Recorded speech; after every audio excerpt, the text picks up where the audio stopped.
man arrived in the baths. A real nasty sort, with his face all covered up. And he's got a weapon. You have to do something, or he's going to break the golden rule.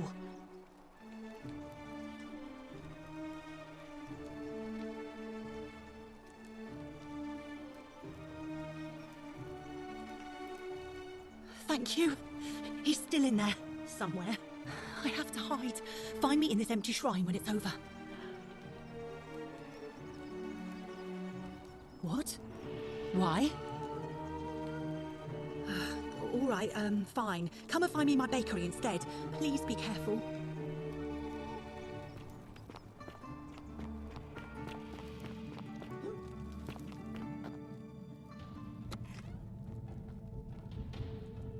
Stop right there. I'm looking for Tiberius Quinctius Crispus, otherwise known as Quinctius. Do you know where he is?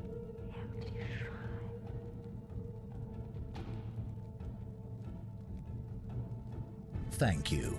For your service to the Empire, I'll let you live for now, but you'd best make sure our paths don't cross again.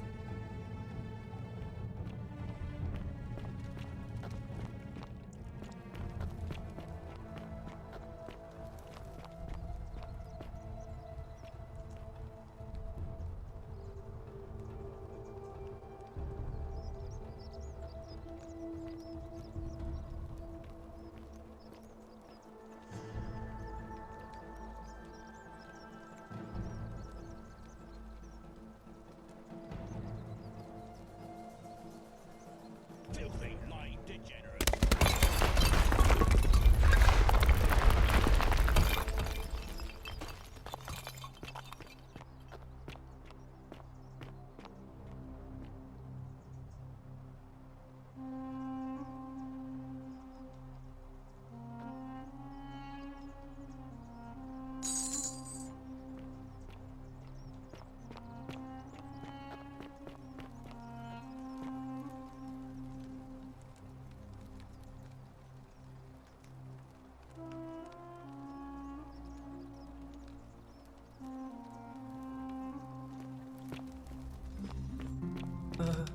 Hello?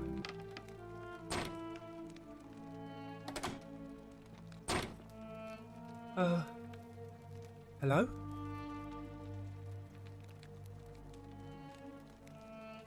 My name's Dooley. I live here now because I got in trouble and they said they had to lock me up. I don't know. I don't remember things so good. I think it's just because I was looking for treasure.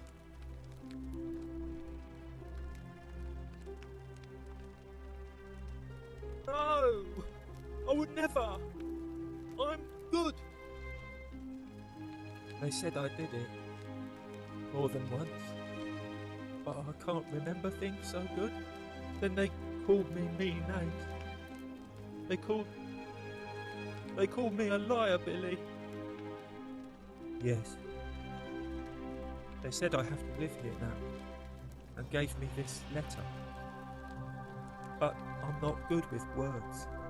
Do you think you could read it for me?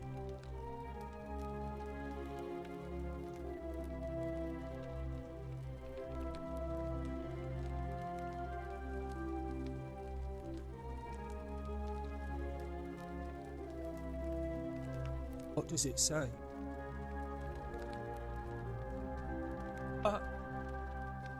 My treasure! My friend Hannibal used to look after me. He said he always would. But then, he died. It was very sad. He said if anything ever happened to him, I had to find something very precious hidden away. He gave me this key and made me promise to keep it safe until I found the treasure. But I couldn't find it. All I remember is he said something about the cisterns, but when I went up to the high one, they put me in here. Now nobody looks after me, except my friend Galerius and Ek, the priestess lady. She's a nice lady.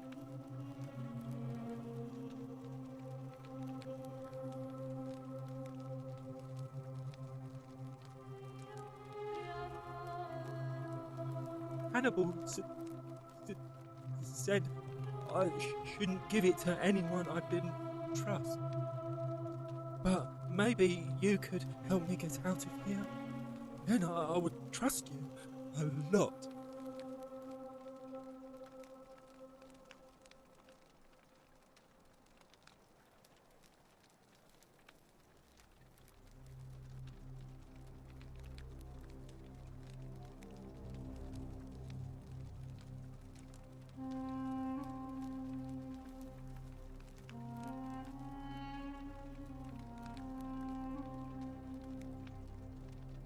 Galerius already tried that. He said the magistrate wouldn't listen, no matter what.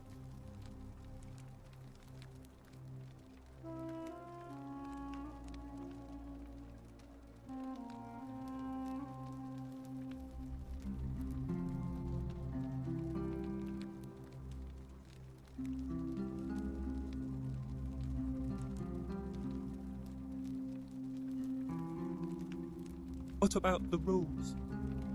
I don't want everyone to get in trouble because I was bad. Like Galerius. He's nice. I like Galerius. He made me a doll and everything. If you help make him magistrate, he can get me out of here, and I can give you the key to my treasure. Hannibal said it was in the cisterns. I can't remember what it was, just that it was way up high and very precious.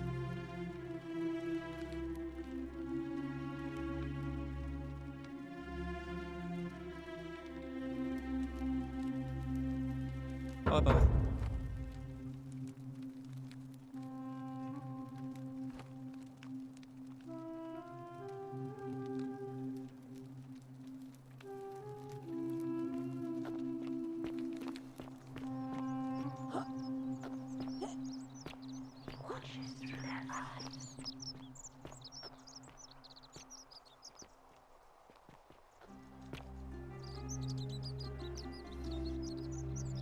Hey, Virgil, how much would you want to make me a bow? For the last time, Dacius, I'm not making you a bow. But why? You know why. But how am I going to defend myself against someone else with a weapon? There are no other weapons in the city. We all went along with the magistrate's guidance plan. That's why I've got to get in first before someone else beats me to it.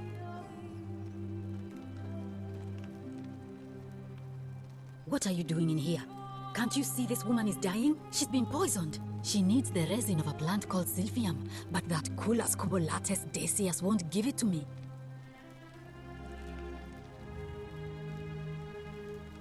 It's too late. She just slipped away.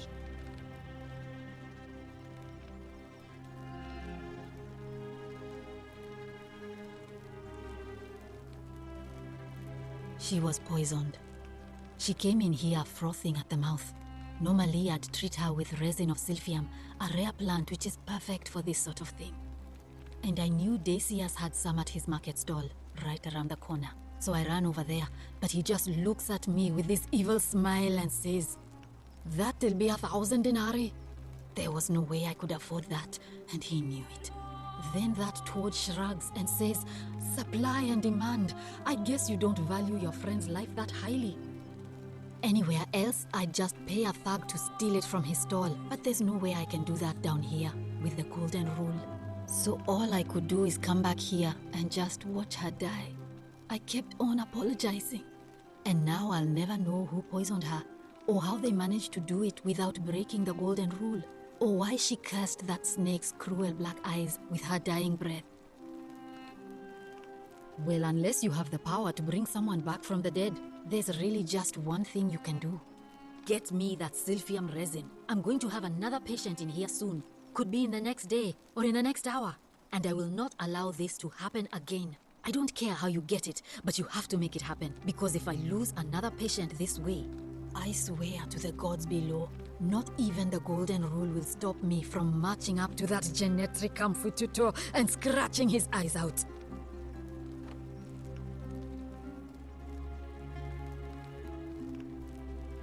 Well, come back if you get sick or injured. Day or night, I'll do what I can.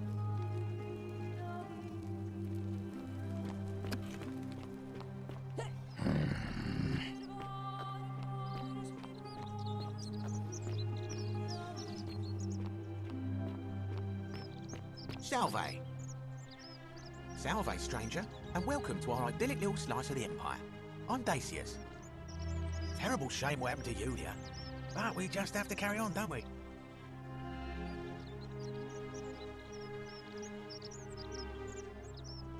Certainly. All I ask is a reasonable price of 1,000 denarii.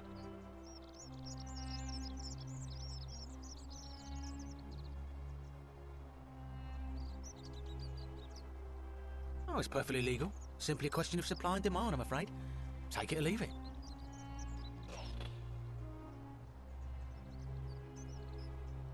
Hear what? Are you sure you're feeling all right? If you're hearing things, perhaps you should pay a visit to Lucretia's clinic. We don't want another navy on our hands. She claimed the statues were whispering to her. Nobody else could hear it. Then she shut herself in the palace and we never heard from her again. But I digress. Do you want this silphium or not? That's hardly my concern. But if you get a job, work hard and save your coins, you should be able to afford it within, say, 5 years?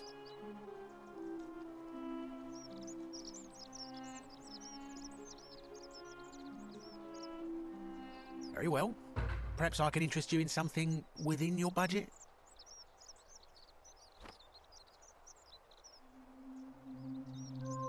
Certainly. All I ask is a reasonable price of 1,000 denarii.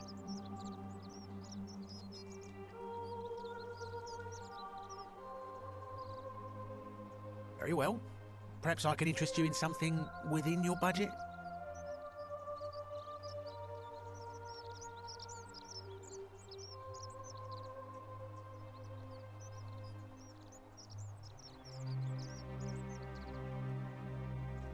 Very well. Another time.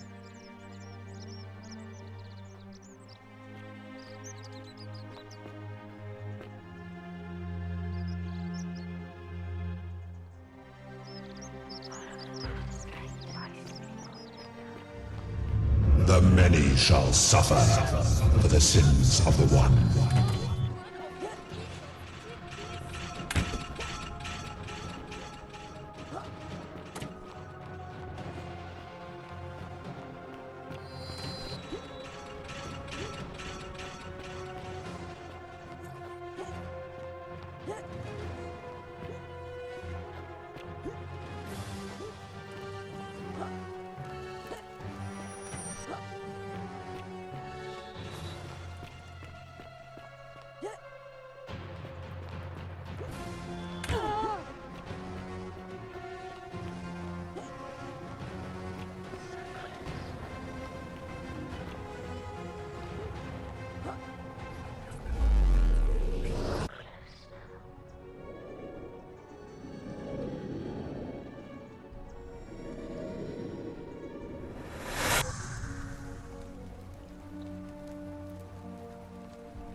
Salve, friend.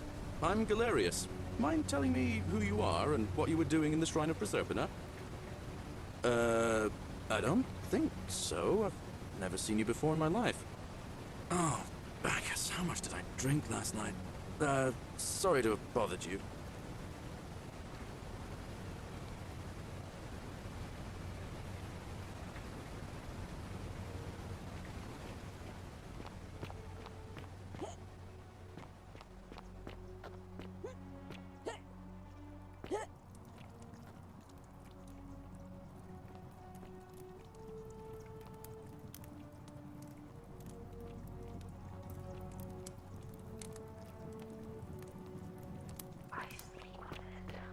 The 49 Salve. melodies fetch again with incessant labor.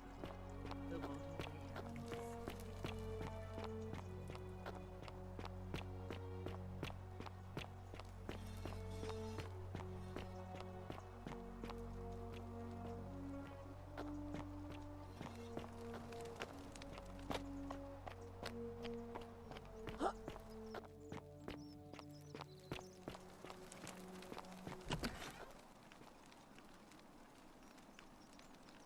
What are you doing in here?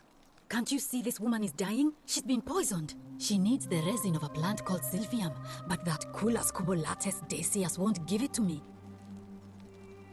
What? Quick, give it here. Yulia, you need to swallow this. Here, let me help you.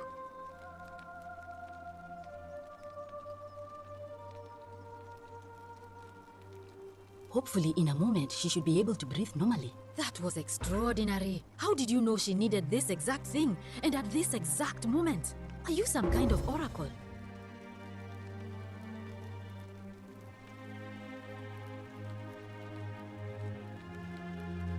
Look, if you don't want to tell me, I won't look a gift horse in the mouth. But no matter. That was like the gods hearing my prayers and intervening. You just saved a person's life, and you should be proud of yourself. She might even be able to thank you herself in a few moments. And maybe she can tell us who poisoned her, and who she meant when she was muttering about that snake's cruel black eyes. In the meantime, I'm happy to help you with whatever it is you need.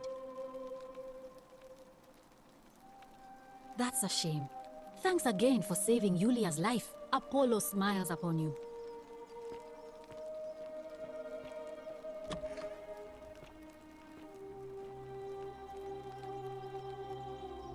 Oh, it's you.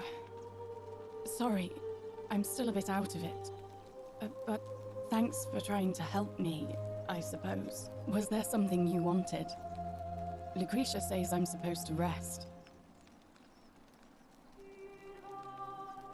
As much as I'm grateful that you tried to help me, it's just not safe for me to talk about it. Please, no more questions.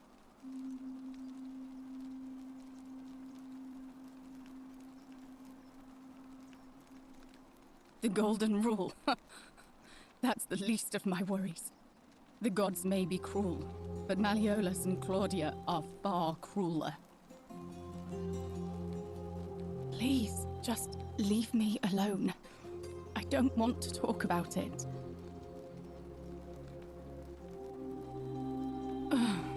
Persistent as Nemesis, aren't you? I can tell you, but it's a long saga. All right. I'd been here about a week, when it dawned on me I'd be trapped here for the rest of my life. I could hardly breathe, and I knew I had to get out somehow. So when my new friend Aurelia offered me a secret way out, I would have done anything. And then I learned her asking price. 1,000 denarii. She was supposed to be my friend. I told her it would take me years to save up that much. So she suggested I take out a loan from Malleolus. And I did.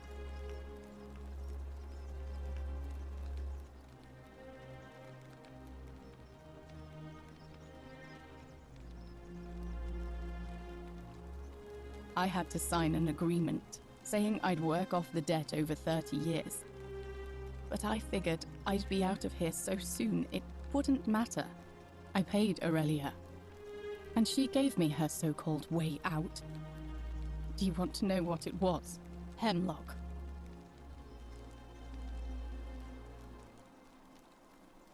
It's a deadly poison made from a plant. Drink this, she said, and you'll be out of here in no time. Of course, I demanded my money back, but she refused. She pointed to a sign on her tavern saying, "Let the buyer beware." Then she just looked at me with those cruel black eyes, and she laughed. She immediately told Malleolus I'd tried to escape without paying him back. Only, he didn't seem upset or surprised at all. In fact, he just thanked her. And that's when I realized the two of them had planned the whole thing from the beginning.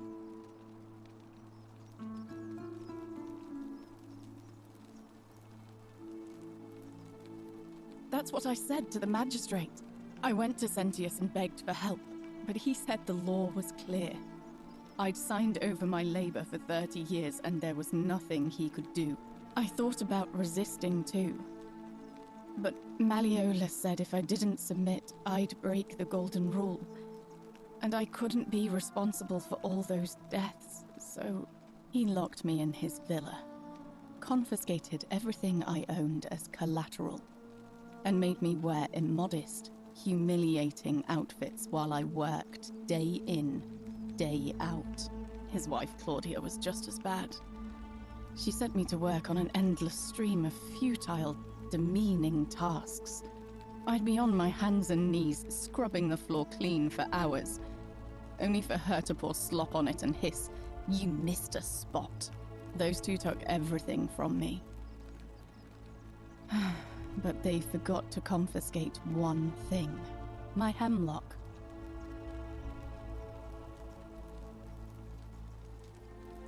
I just wanted it to be over, but it seems I messed that up too. Should have drunk all of it.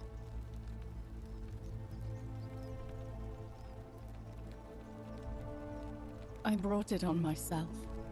I trusted one of the most callous human beings I've ever met, and tried to swindle the other. I don't know how I could have been so stupid.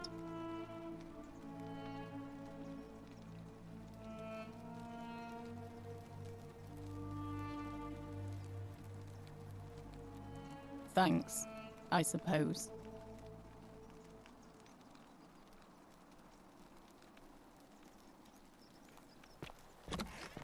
May Apollo keep you safe.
Help! You have to do something! A man arrived in the baths, a real nasty sort, with his face all covered up, and he's got a weapon. You have to do something, or he's going to break the golden rule.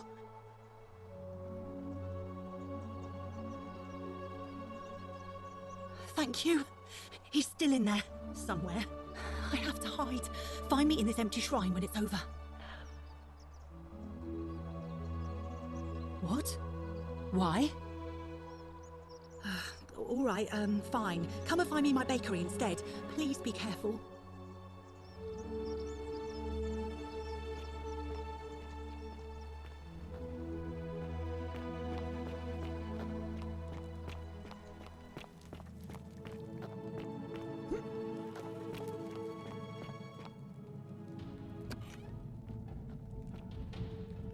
Stop right there. I'm looking for Tiberius Quinctius Crispus, otherwise known as Quinctius. Do you know where he is?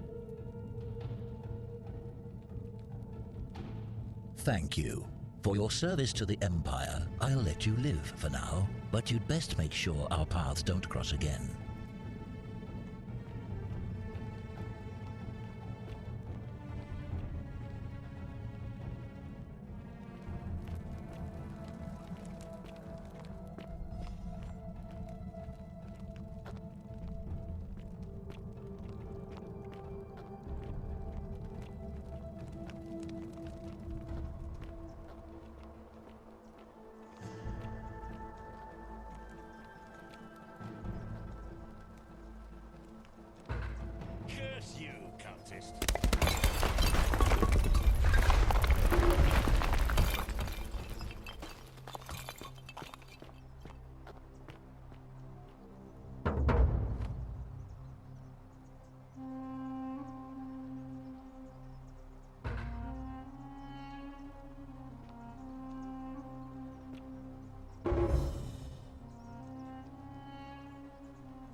you there? I'm sorry to trouble you, but I couldn't help but notice that fine bow you're carrying. No idea how you managed to get your hands on it, especially in the light of our dear old magistrate's ban, but I'm impressed. And before you ask, no, I wouldn't dream of trying to buy it from you. I have no use for a wooden bow myself. But I would like to propose a joint business venture of sorts.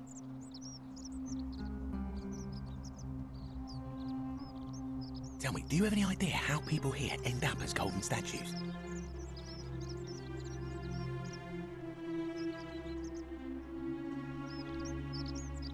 And here I was thinking I was the only one to figure it out. In any case, supposedly 1 or 2 of those arrows is enough to turn a full-grown man into gold. Now, of course, that is a travesty, a terrible, horrible waste of human life which has to be stopped. And yet, on the other hand, I can't help but think of a tale told by that Greek fella Aesop, the goose that laid the golden egg. With the ability to transmute organic matter into gold, one could create infinite wealth. Use your imagination. Golden animals, insects, trees and plants. The Midas touch without the drawbacks. We are talking riches beyond imagining. And even if we were to split all those riches between the 2 of us, half of infinite wealth is still infinite. Interested?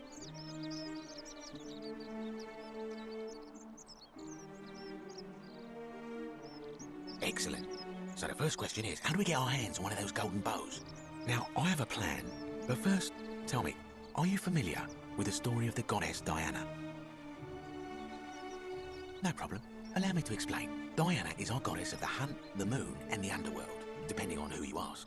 The one thing priests and poets agree on is that she carried with her a golden bow and a quiver of golden arrows. And it just so happens that there is a shrine of Diana in this very forum, with a prominent statue of the goddess herself. And would you like to guess what she's holding in her hand? Precisely.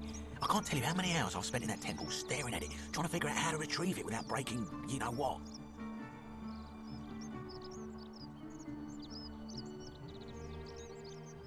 Oh, gods no! If you tried that, we'll be dead within moments, I'm sure. No, here's what I propose. You give your bow to me, I cover it in a thin layer of gold leaf, and we create a replica of a golden bow. Then you enter the shrine, extinguish the braziers, and under cover of darkness, swap out the fake for the original. It's not theft exactly, it's more of a trade. But make no mistake, this is a dangerous path, and there's no way of knowing where it will lead. But in my experience, all the best adventures begin with a risky first step. Now, you must have questions. Ask away.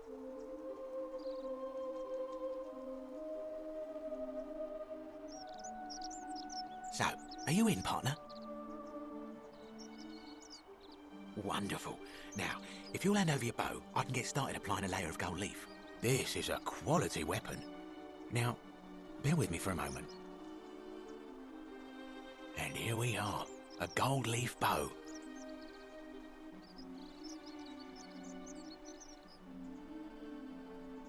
Now, I've gone and unlocked the Shrine of Diana for you, so as quick as you can, head on inside. It's just at the end of the street on the left. May the gods not watch over you.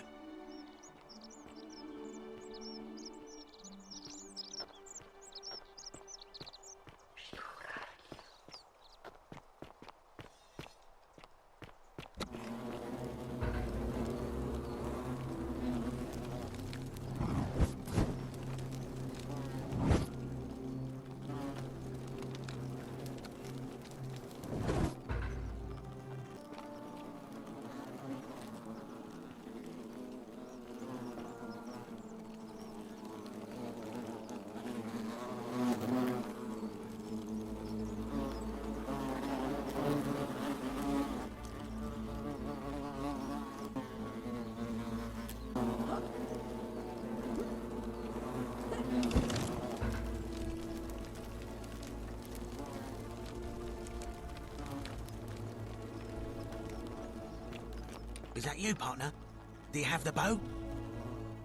Wonderful. Just go ahead and slide it under the door for me and I'll unlock it for you. A little bit slow, aren't you? Yes, I locked you in, and until you give me my bow, you're gonna stay in there, like Tantalus in Tartarus. No, technically, I never said that. I said, if we were to split all those riches between the 2 of us, infinite wealth is still infinite. It's hardly my fault if you can't tell the difference between a hypothetical and a promise, now is it? Oh, I do love a good loophole.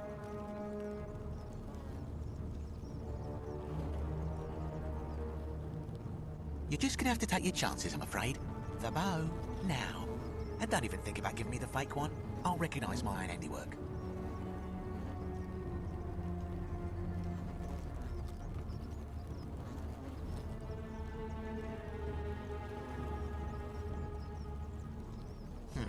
I would reconsider my position quickly if I were you.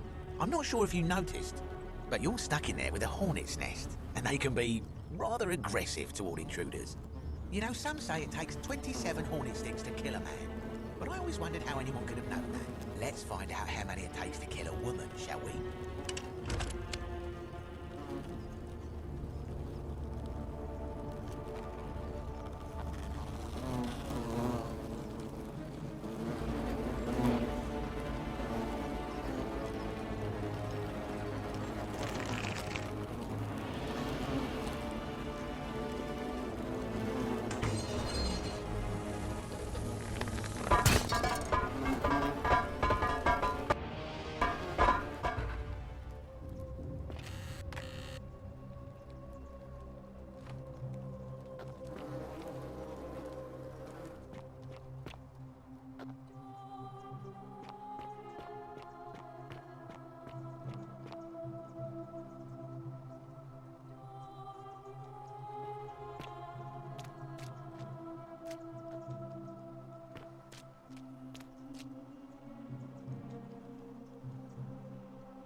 supposed to be here?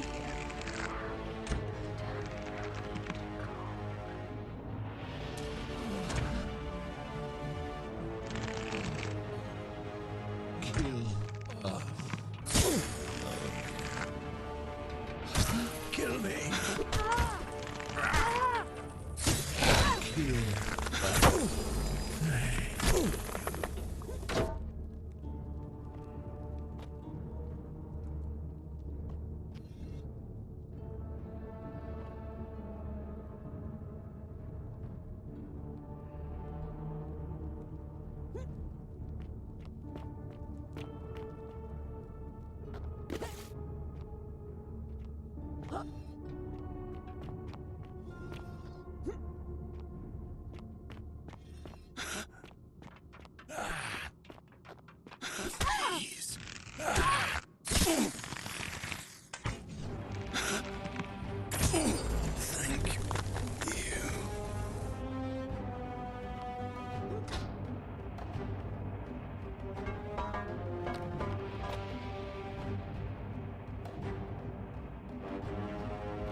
Kill me, kill me.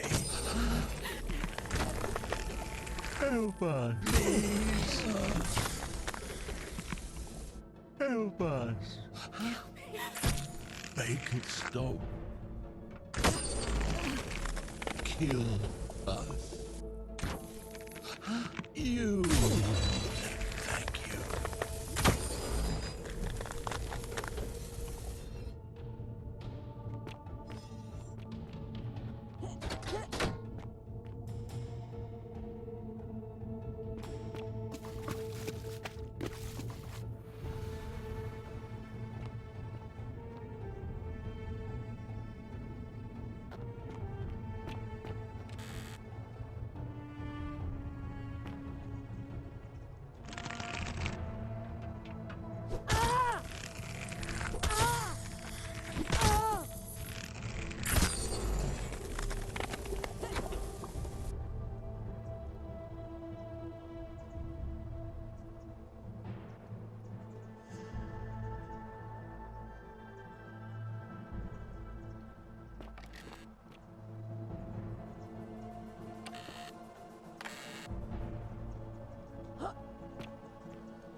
die.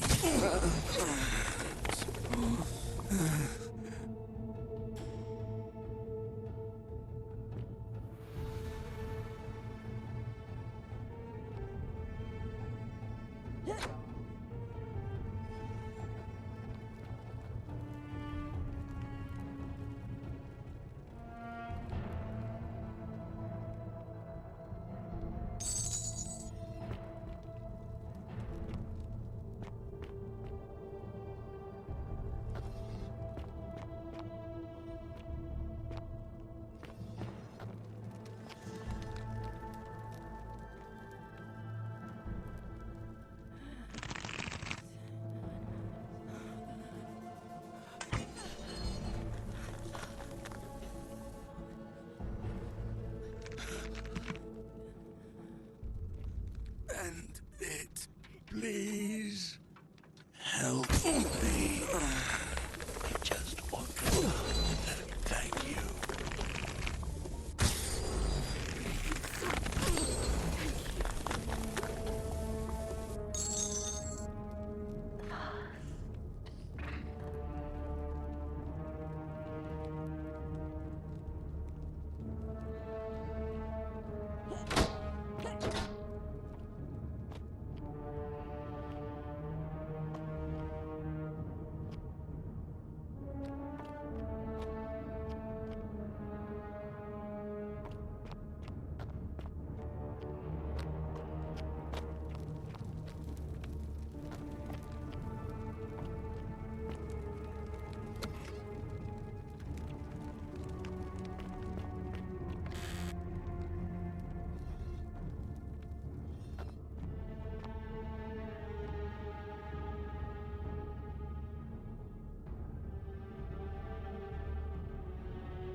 My beloved Galatea, after I learned the terrible truth about the golden statues, I wandered the city as if in a nightmare.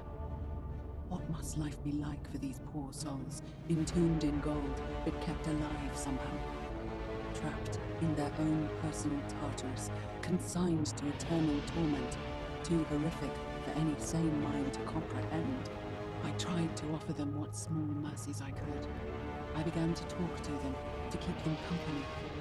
I'd imagine backstories for them, give them names, and tell them of the world, of the histories and stories I'd learned as a child. As the others became more concerned by my charity, I sought solitude from them, preferring the company of my tormented charges. Discovering a way into the abandoned palace, I began to spend my days walking its halls and sharing with its occupants ancient tales, my mind turning to those of Apollo and Daphne, Perseus and Medusa, and Pygmalion and Galatea. Pygmalion, the sculptor who fell in love with a beautiful statue, and who, praying to Aphrodite for aid, discovered that his beloved Galatea had come to life. It was then that I heard you whisper to me, Galatea. Forgive me. I know that is not your real name, just one I have borrowed from a story. But when I turned to look at you, I saw the most exquisitely beautiful woman I have ever known. Your face, forever frozen in a look of haunting sadness.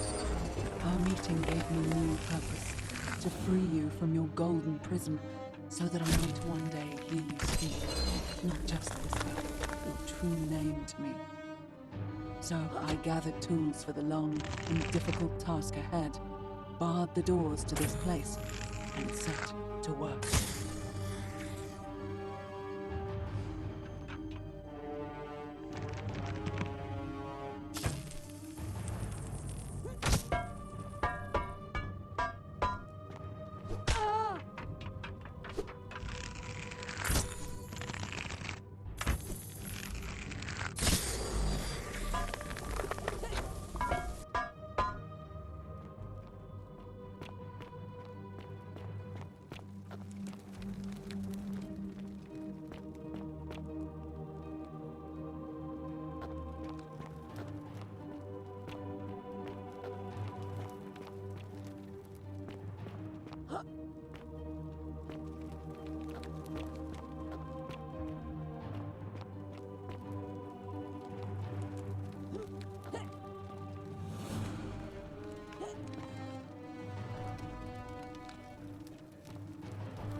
kill us. Make it stop. Thank you.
My beloved Galatea, my attempts at freeing these souls from their golden prisons have not been going to plan. My first charge was a Greek woman who I called Iodame after the Athenian turned to stone by Medusa. Drilling through the gold that encased her, I was vindicated by the discovery that beneath half an inch of gold, which is so rigid it must be some kind of alloy, was living flesh. Unfortunately, this golden alloy seems to have fused with her skin, so removing it exposed the sinew and muscle beneath and appeared to cause her great pain. At first, I braced myself, expecting that inflicting such pain would break the golden rule, and yet, somehow, it did not. It seems whichever god is responsible for imprisoning these poor souls does not care about their suffering at all. They are forsaken. Undeterred, I pressed working late into the night, attempting to remove the golden layer that encased her as delicately as I could. Eventually, I was able to free most of her body. When I released her from her restraints, her first act was to lunge for my throat, clawing at me with all her strength and those sharp metal talons. This was my thanks for trying to save her. Whatever possessed Iodame to attack, she was clearly not a suitable subject for my experiment, and I was forced to lock her inside an isolated wing of the palace and bar the door. As I continued,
must be the wretched snake who broke into my palace and disturbed my experiments.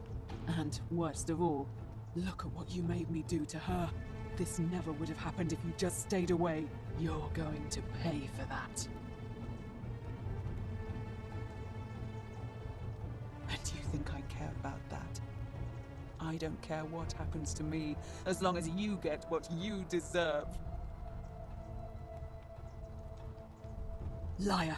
I locked and barred the gate. I left a message warning you all to leave me alone. I just wanted to do my experiments in peace, for her. And now look at her. You made me turn the most beautiful woman I've ever seen into this. Look at her. She's in agony. All I wanted was to spend my last moments with her, to see her beautiful face, to hear her speak freely, instead of in those cryptic whispers. But as soon as I began my work, she stopped whispering to me. And now I discover she started whispering to you instead. What's so special about you?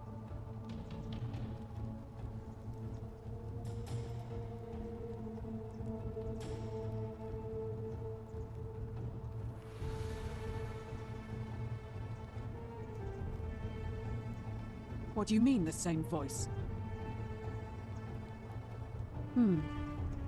Yes.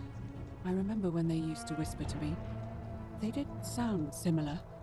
I just thought it was because all voices sound the same when they whisper. But now that I think about it, they were all benevolent and seemed to share a common knowledge. But if these bodies are mere conduits for that one voice, then this body is nobody. And everything I've done here was... Wait, I see what you're doing. You're trying to steal her away from me.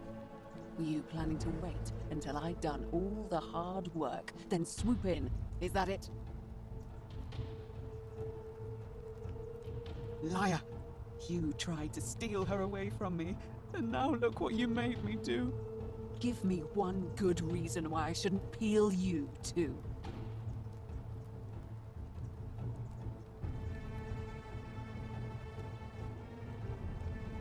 What? What are you talking about? Wait. So you're saying you weren't coming for us? So I did all this. I ruined her. For nothing. What have I done? Oh God, I feel sick. I can't bear the thought of her being like this. And in so much pain. It's the air coming into contact with her flesh. It's agonizing for them.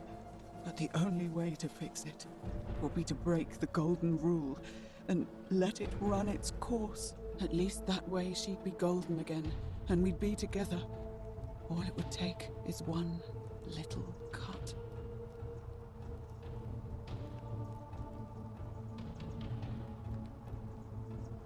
It's too late. There's nothing you can do. I have to do this. I'm sorry.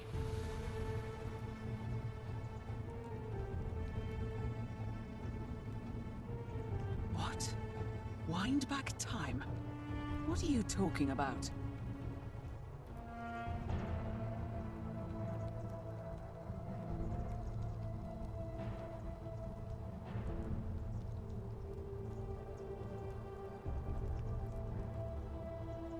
What? How is that possible? The goddess of the cycle of life and renewal, of course. But I'm confused. If you've harnessed the secrets of the gods, why tell me? I see. Well, I'll trust you to honor our bargain. But if you don't, mark my words, I'll break the golden rule and kill you and everyone else in this city. As a quid pro quo, here is the only thing of value I have left. The key to the chest in the shrine of Apollo. There should be something in there that's useful to Lucretia.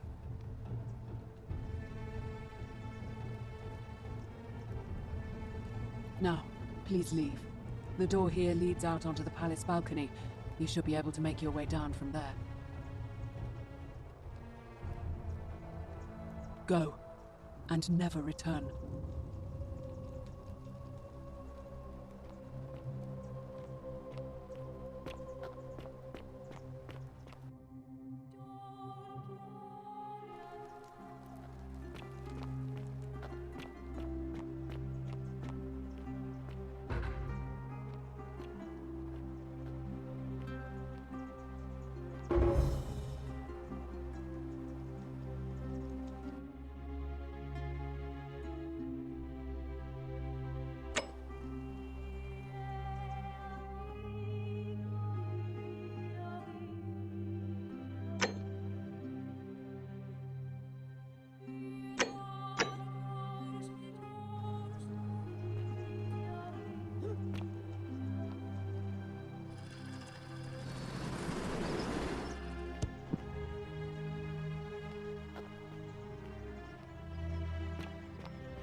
Isn't the great temple majestic?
You, Sisyphus, attack or pursue the stone that always returns. Ah, it's you again. Hope you're settling in, friend.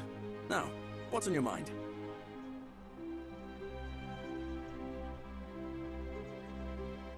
I've bounced the idea around once or twice, mainly as a way of getting Dooley set free. God knows Sentius is never going to do it. But from what I hear, Malleolus has the election stitched up. Nobody's going to take him on and win. And maybe that's not such a bad thing. I mean, he talks a lot about freedom, so I'm hoping if he's elected, he'll release Dooley from his cell. And that's good enough for me.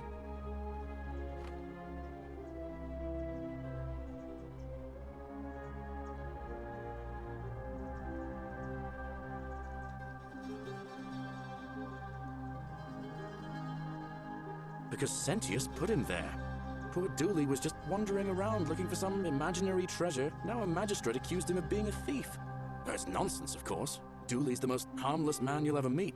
But Sentius really has it in for him, for some reason.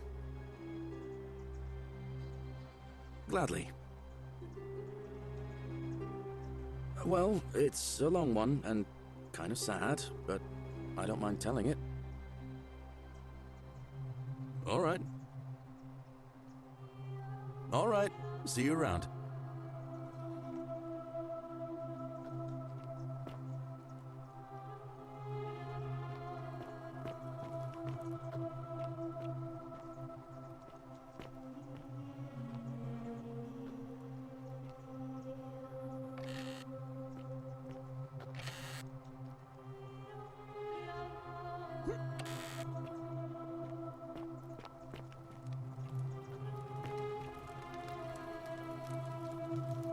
Just as the ocean accepts the rivers of all the world, so this place accepts all the souls. But it does not notice the crowds that come.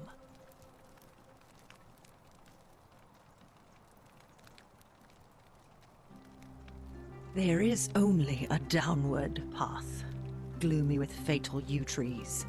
It leads through dumb silence to the infernal regions. They never do.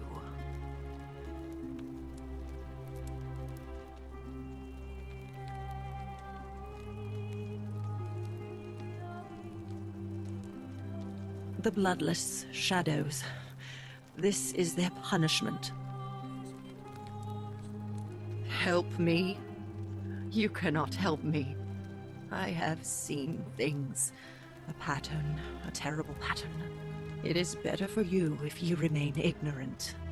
Pandora's box must stay closed. I'll say no more.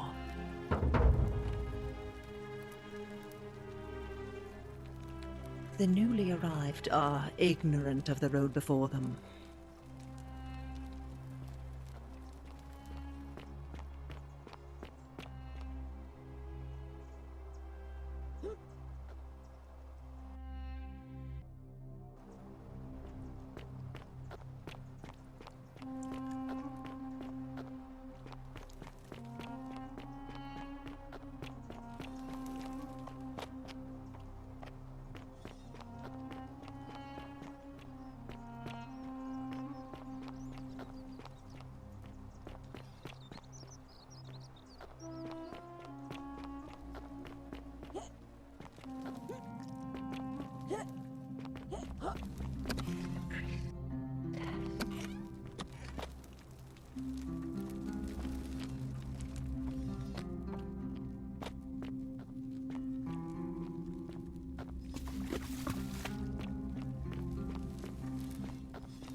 on things, Horatius?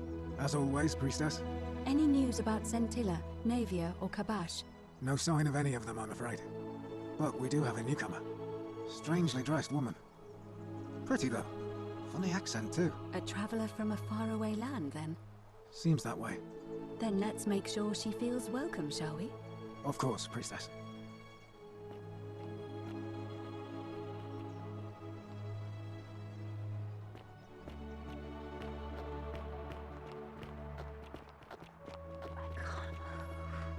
Fear is proof of a degenerate mind. A new face. Ave, and may Vesta watch over you.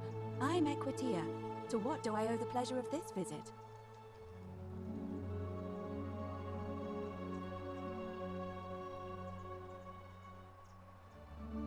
Oh my. I take it people are quite direct where you're from. I suppose it's quite charming in its own way. Usually, however, you wouldn't simply march up to a Vestal priestess and without due formality or courtesy ask, "What is your story?"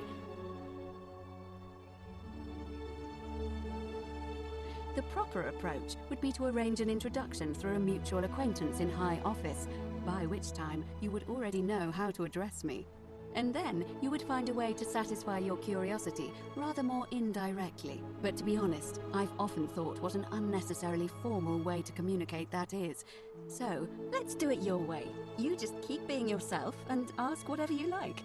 It'll be a refreshing change. You really don't know? You are from far away, aren't you? Well, I am one of the priestesses, charged with keeping the sacred flame in Rome's shrine of Vesta burning. I take it you know who Vesta is? Vesta is the mother goddess of hearth and home, and the guardian of the Roman people.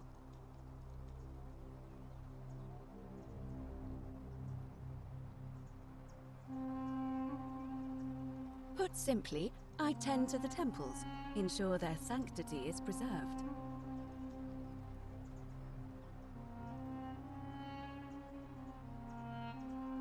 Why?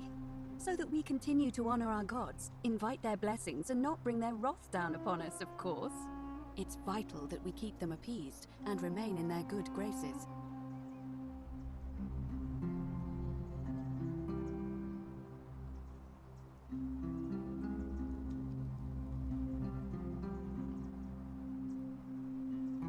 It must be completed by dusk, just the same as any other official business. It'll be between Sentius, the incumbent, and Malleolus, the challenger. Why do you ask? I like the idea, but I know Galerius well, and his position has always been that he won't run unless Malleolus withdraws. It was only yesterday that he said to me he'd only ever run if it was absolutely necessary to make sure Sentius wasn't re-elected. So, I suppose if you'd like to see Galerius elected magistrate, you'd need to persuade Malleolus to withdraw somehow.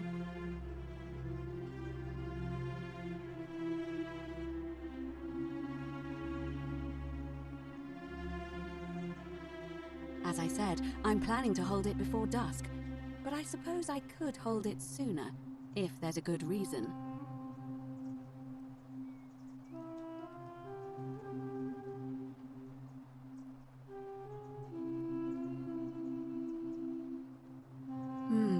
Yes, I have overheard some rather unpleasant arguments. The last thing we need here is additional conflict. Very well, I'll get things started right away.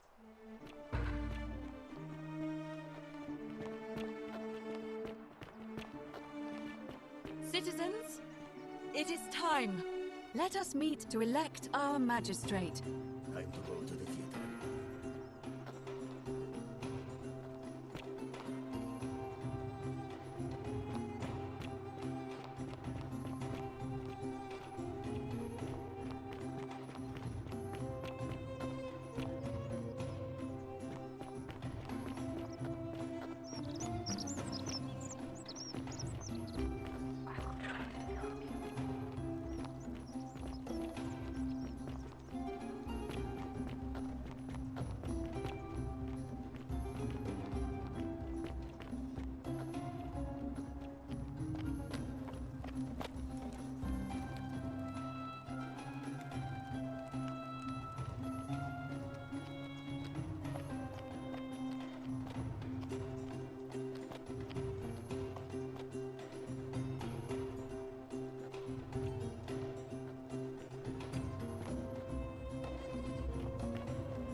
Citizens, we have a quorate body of voters gathered here to elect the city's magistrate.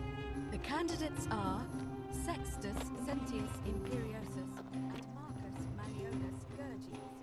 As agreed, we shall dispense with ballots and candidates will abstain from voting. Let's make this quick. As I say your name, call your vote. I'll start with you, Horatius.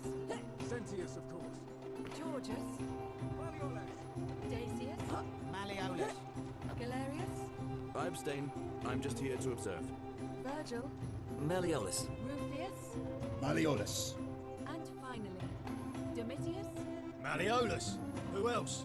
Citizens, you have made your decision. Your new magistrate is Marcus Malleolus Gurges. Hail, Magistrate Malleolus. I said, hail, Magistrate Malleolus. That's more like it. Thank you. Thank you. I am delighted and deeply honored to have been elected your magistrate. And now, I make this solemn promise to you, good citizens. Under my leadership, you will finally enjoy the freedom you deserve. No more shall you walk on eggshells. For my first act as magistrate, I hereby announce a day of celebration to mark the end of an era. The myth of the Golden Rule is no more. The Golden Rule is real, you idiot. Sentius is hereby found guilty of treason against the Empire. What? I have committed no crimes. This is madness. His sentence: to fight for his life in gladiatorial combat against Domitius. Here and now for your entertainment. You have no idea what you're doing. You're going to get us all killed. Wait, I exercise my right as a Vestal priestess to pardon him. I will not allow you to do this. You're showing your true colors now, priestess. Your corruption sickens me. Domitius, ignore her. Proceed. This is insanity. You doom us all. Lies. It is time the Golden Rule was exposed for what it is. A children's fable, exploited by a treacherous leader to instill fear in all of us. This is why he's in his gladiator gear. They've been planning this all along. Shut up, all of you. The magistrate has spoken.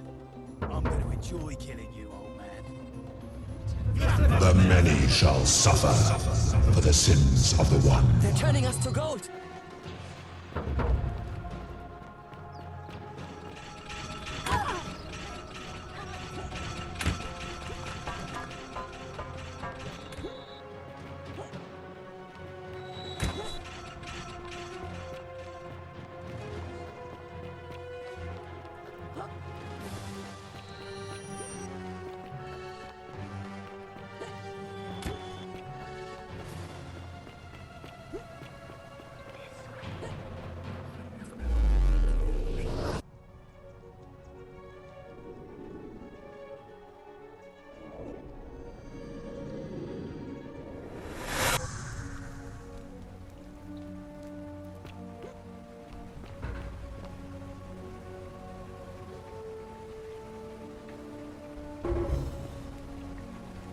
Salve, friend.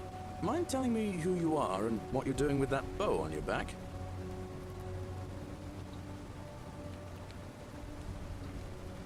Well, sounds serious. I'm listening.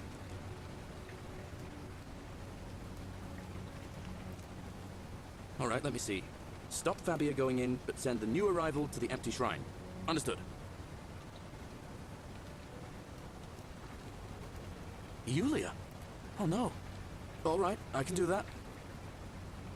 I'll go, but once I'm done, I'll need you to tell me how you know all of this.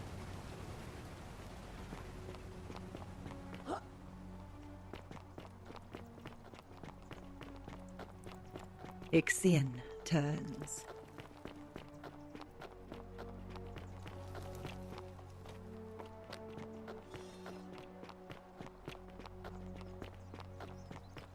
Fabia, listen. There's a troublemaker coming into the city. I know, and I'll take care of him. Just go and hide, but not in the empty shrine. Wait, how did you know I was headed in there? No time to explain. Go! All right, I'll be in my bakery. Thank you, Galerius.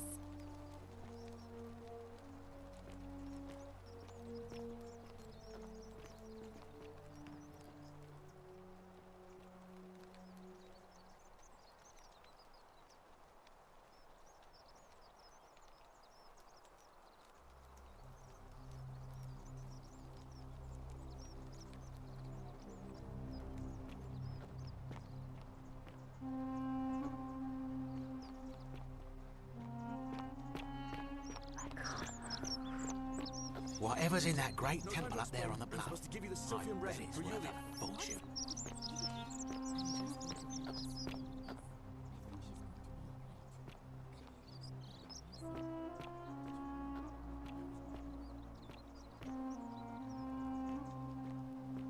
Filthy, lying degenerate.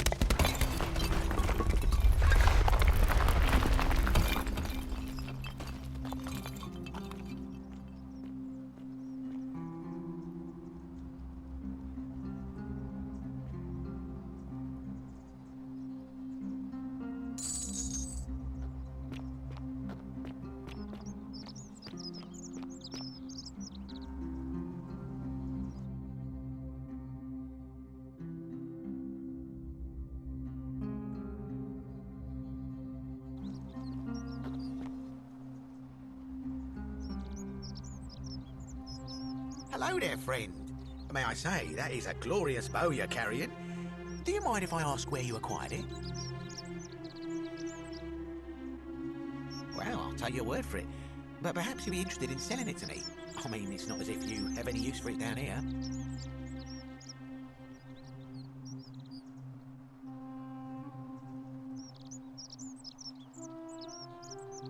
Now you're talking, I'm interested. How about 100 denarii? Oh, that's a little excessive, don't you think? It's not the bow of Ulysses we're talking about. All right. But I'm going to need you to tell me before I pay up. Wait. Let's not be too hasty, friend. I just want a little assurance that I can trust you, that's all.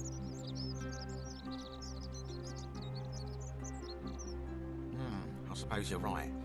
All right, you drive a hard bargain, but here's your money. Now, the location of that bow. What? But I already knew that, you imbecile. Everyone knows that. I can't take that golden bow because stealing from the goddess in her own shrine would break the golden rule. You promised to tell me where I could get one of my own. What is this? Some kind of joke? I don't believe this is happening. Don't even talk to me.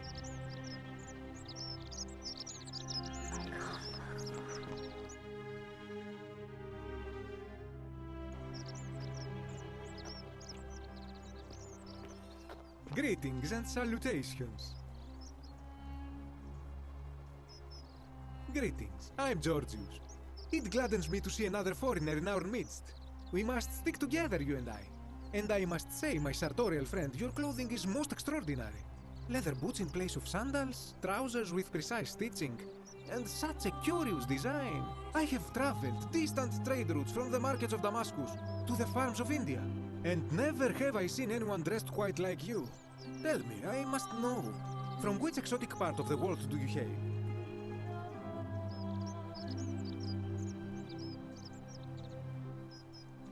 And now you have me more intrigued than before. But since it appears you do not wish to share, I will wait until we are better friends. We will have much time here to get to know one another. But for now, do you require assistance? I know you do not require clothing, so information perhaps? That, my friend, is quite the dilemma. But after some reflection, I'm leaning toward voting for Malleolus. I do not enjoy the thought of another visit from Domitius if I voted the wrong way. Nothing comes to my mind, my friend.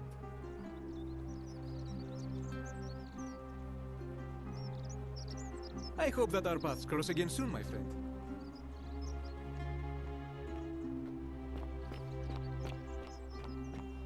Welcome. Feeling all right?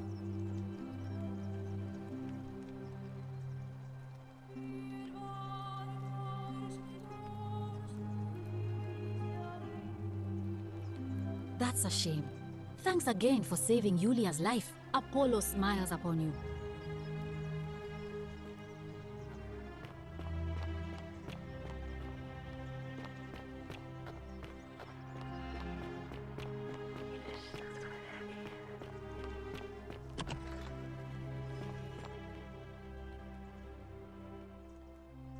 A new face, Ave, and may Vesta watch over you. I'm Equitia. To what do I owe the pleasure of this visit?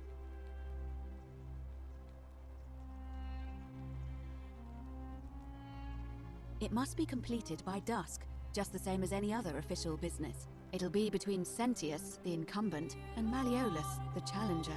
Why do you ask?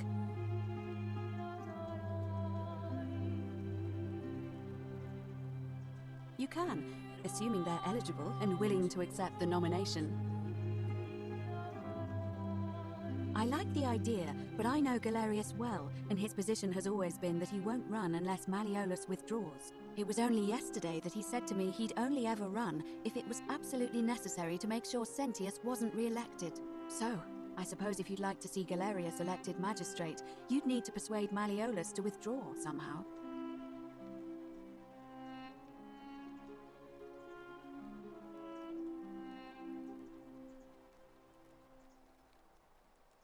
All of the male citizens who are willing and able to attend, unless they're running, of course. That's just the way it's always been, I'm afraid. It never sat right with me, either. There are some women who can vote, Vestal priestesses like myself, but in this case, given my role overseeing the election, I've decided to abstain. I can't allow the perception that I'm being anything but fair and independent, but if it's any consolation, there are other ways to influence the outcome of an election. By using whatever gifts the gods gave you. Nothing untoward, of course.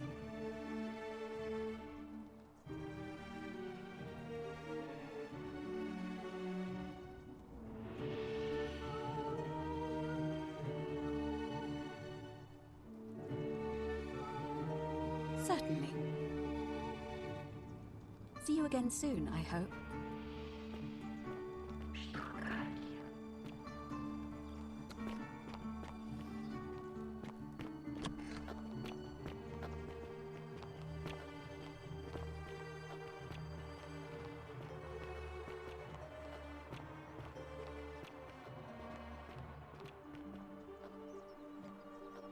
Isn't the great temple majestic?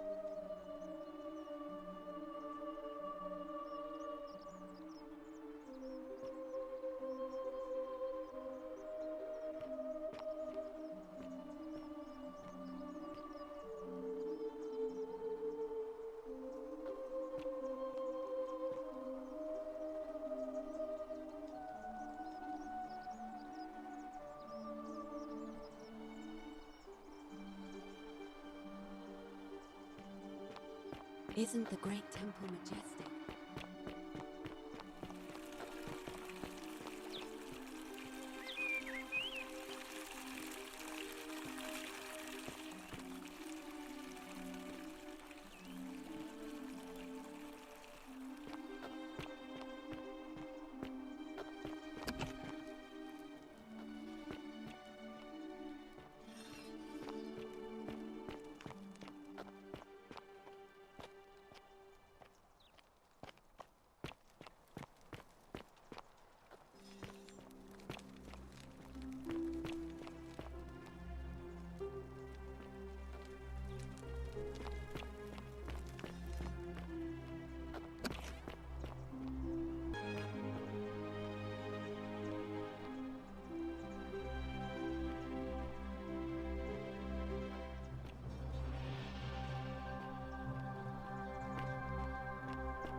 That's quite an impressive bow you have there, just like Diana's.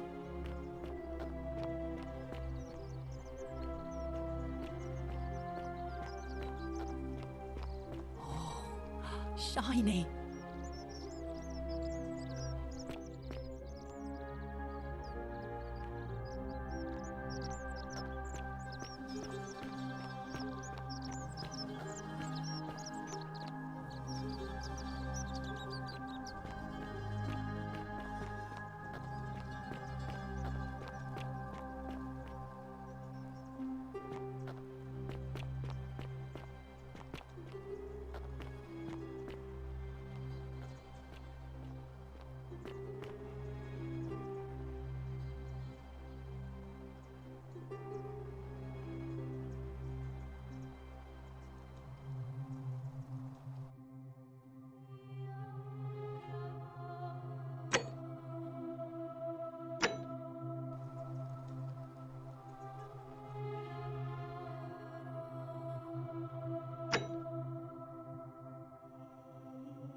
Cerberus lifts his triple head and lets out his threefold braying.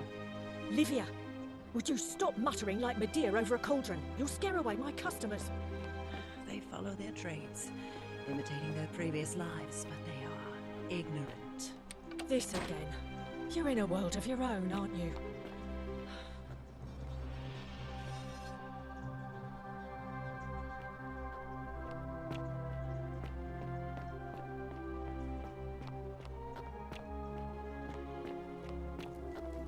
You, Sisyphus, attack or pursue the stone that always returns.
I love your clothes.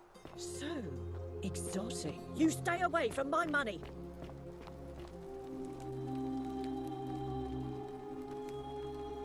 Just as the ocean accepts the rivers of all the world, so this place accepts all the souls. But it does not notice the crowds that come.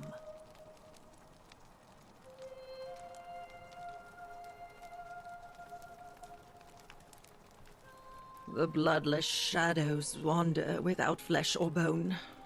Some crowd the forum, some the house of the ruler of the depths. Others follow their trades, imitating their previous lives. Help me? You cannot help me. I have seen things. A pattern, a terrible pattern. It is better for you if you remain ignorant. Pandora's box must stay closed. I'll say no more. The newly arrived are ignorant of the road before them.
Feeling all right?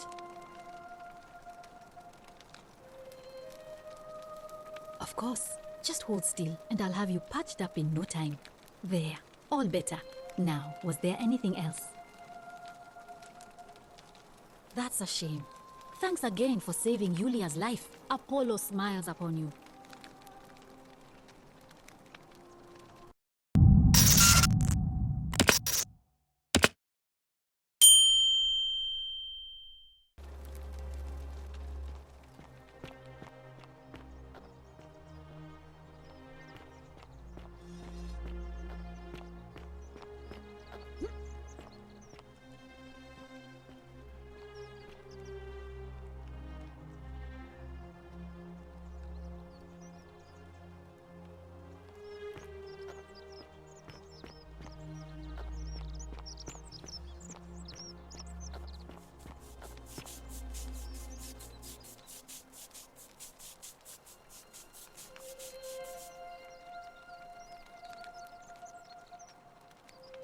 Ah, a new face.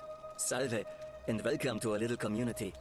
My name's impossible to pronounce for most people, so you can just call me Virgil. I hear we have you to thank for saving Julia's life. I'm glad you arrived when you did.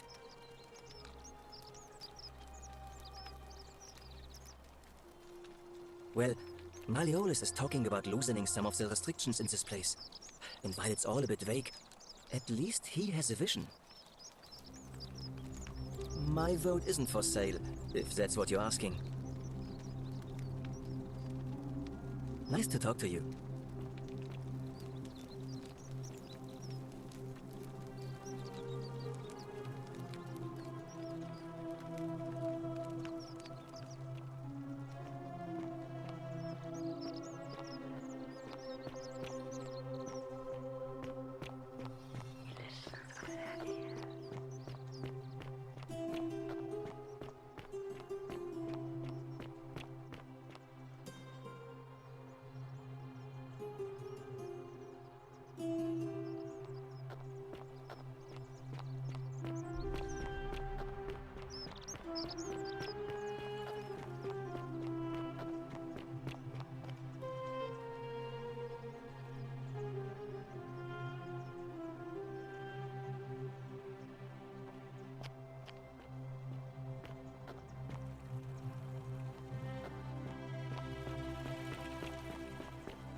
Salve, friend. I'm Octavia. Welcome to life under the golden rule. It's a ghastly thing, is it not? How are you faring so far?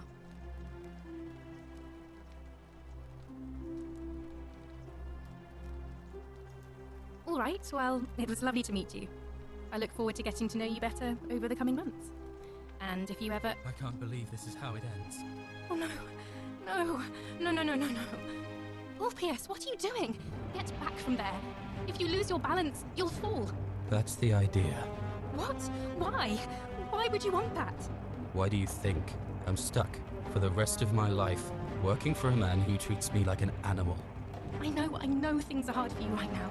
They're hard for all of us. We're all in this together, Ulpius. Please just think this through. If you do this, it could be the sin that seals all of our fates. Is that what you want? I'm sorry, but I just don't care anymore. Please, Ulpius.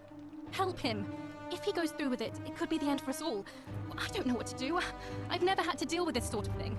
Please, you need to talk to him. Thank you. And please, choose your words carefully.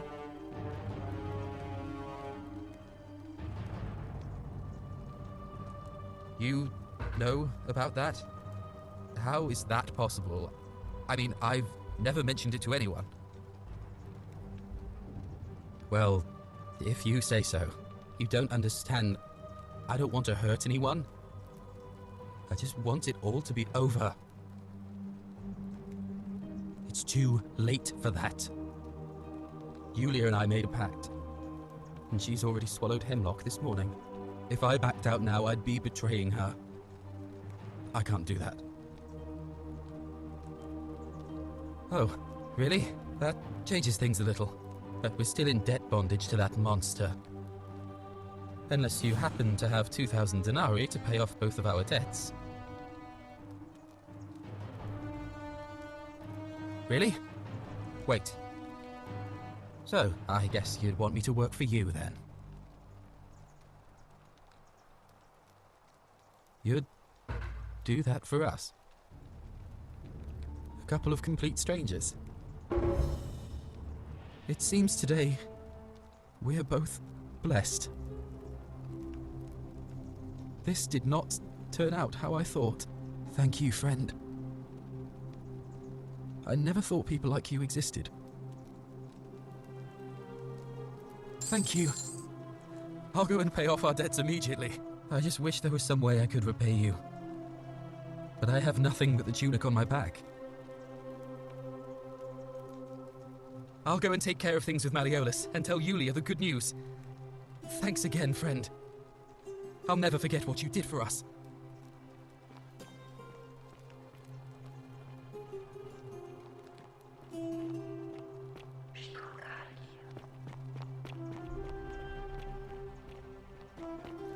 Salve, friend.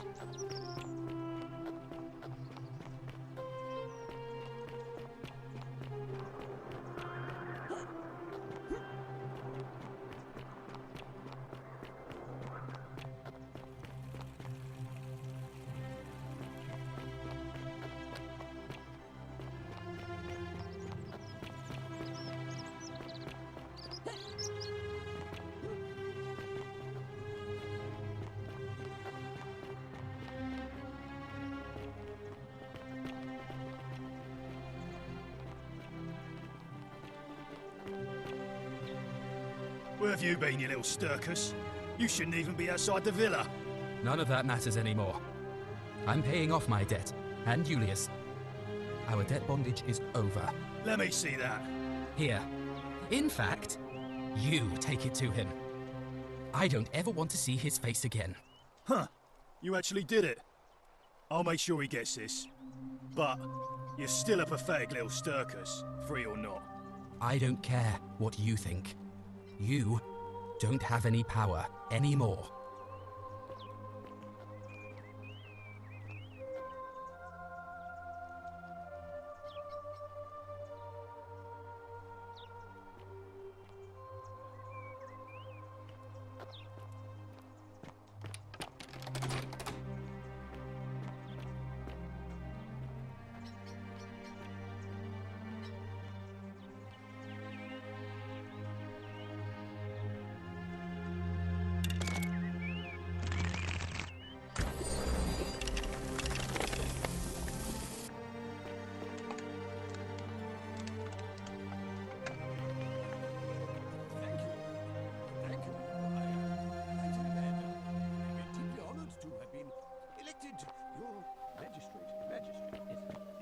you, thank you. I'm delighted and deeply honored to be elected your majesty.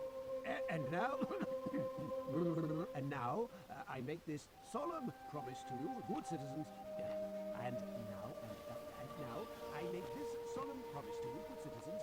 Under my leadership, you will finally enjoy the freedom you deserve. And yes, no more shall you walk on eggshell. Yes. No more shall you walk on eggshell. Breathe,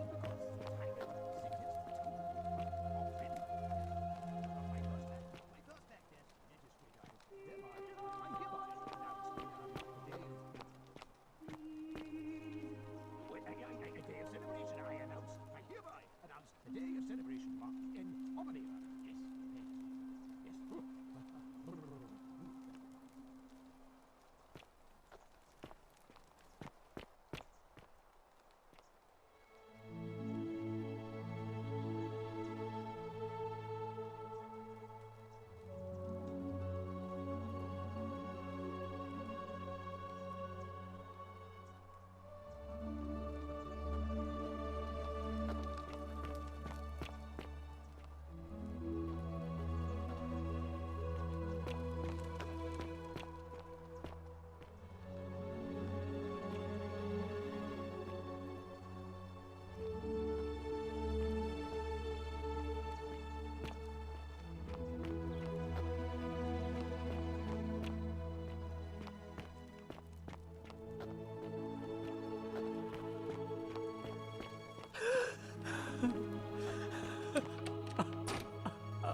Did you just scale the wall to my villa somehow?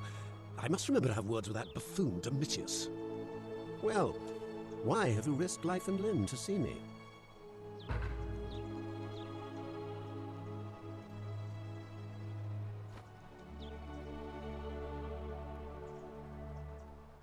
My name is Marcus Malleolus Gurgis. You seem to have confused me with someone else.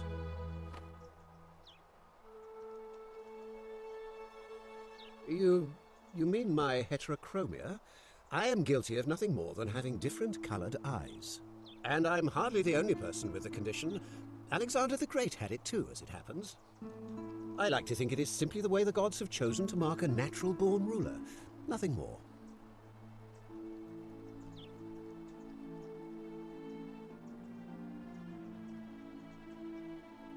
Unlikely, because it simply isn't true.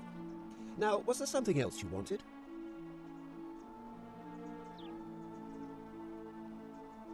I'm Malleolus, and if it wasn't for this interruption, I'd be practicing my victory speech for the election later today.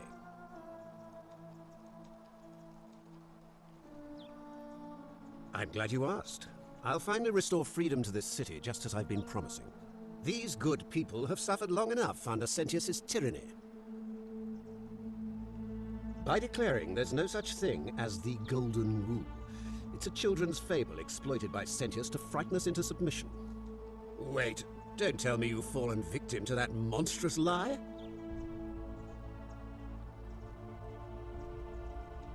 The person making a claim bears the onus of proving that claim. Can you do that? Can you prove the Golden Rule is real? Nonsense! There's no way you can prove that. If it was real and you'd seen someone break it, then you'd be dead already.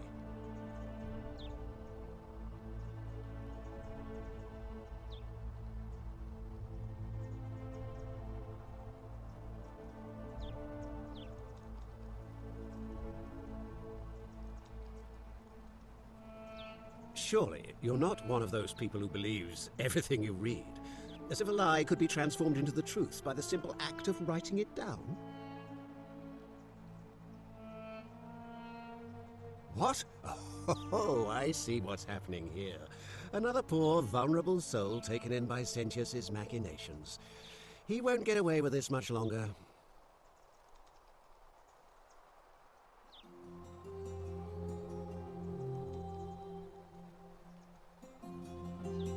I disagree. I'll be guided by what is best for the city's people, and that means giving them the freedom to do as they wish. True, but that is simply because you are mistaken.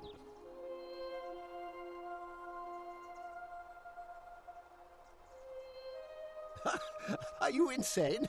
You barge into my villa uninvited and then make outrageous demands? Why would I withdraw from an election I'm bound to win?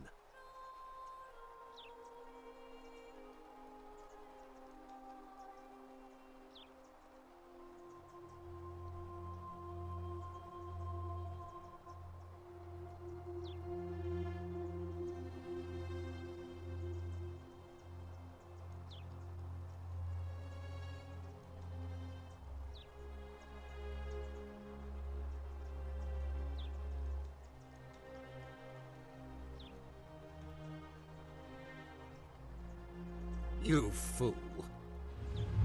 The many shall suffer for the sins of the one.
No, no, no. All these innocent people.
Salve, friend. Mind telling me who you are and what you're doing with that bow on your back? Oh, sounds serious. I'm listening. All right, let me see. Stop Fabia going in, but send the new arrival to the empty shrine. Understood. Yulia? Oh no. All right, I can do that.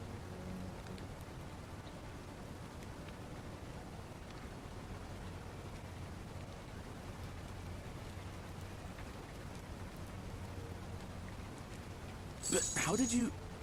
All right, of course. I'll make sure this gets to him. I'll go, but once I'm done, I'll need you to tell me how you know all of this.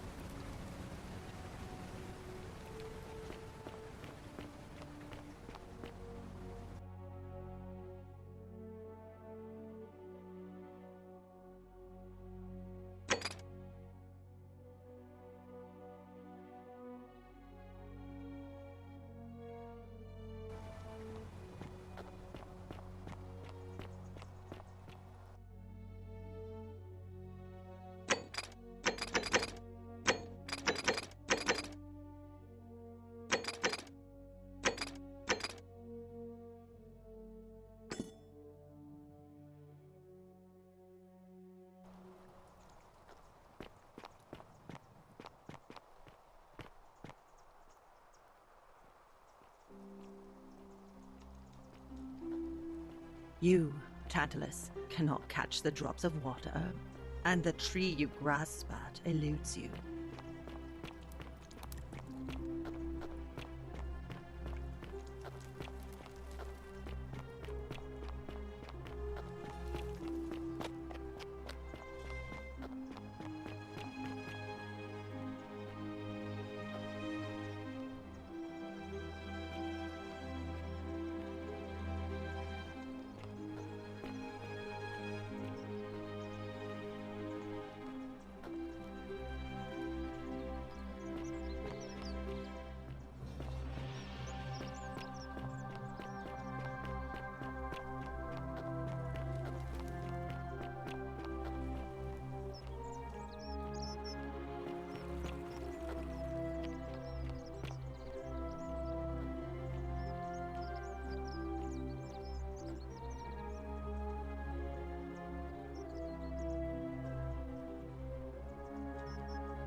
Thank you.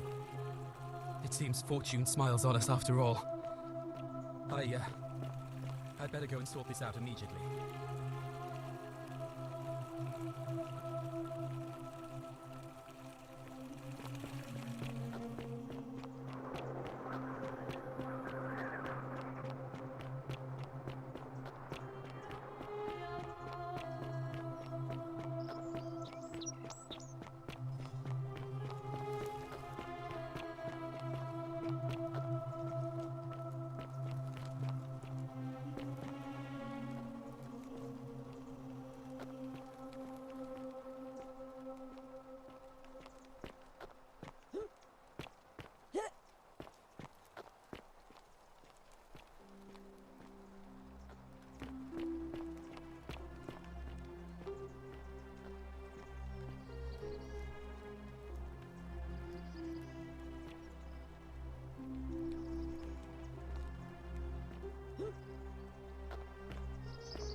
Be careful who you trust.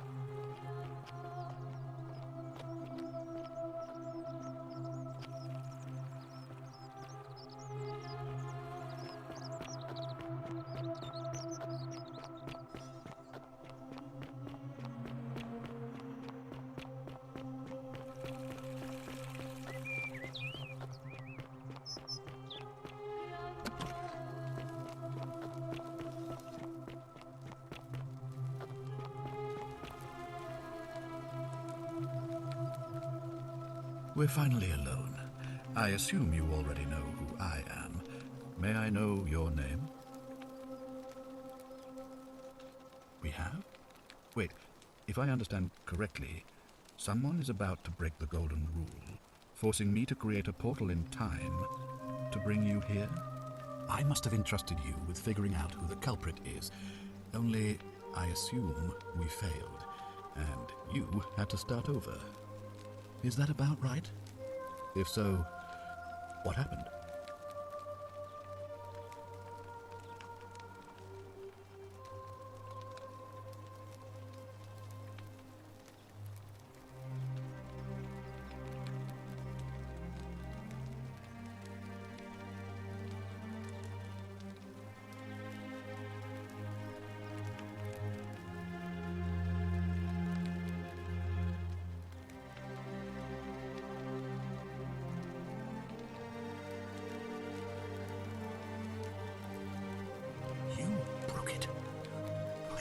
Pluto's name would you do that? Well, it seems you failed spectacularly. Look, it's unfortunate, but all that matters now is that you make use of what you've learned and gathered and do better next time.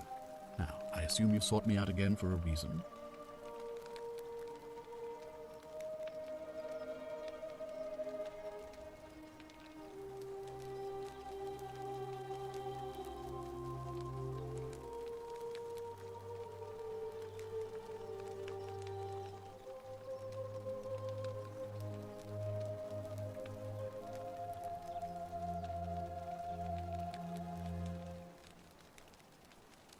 Ask then.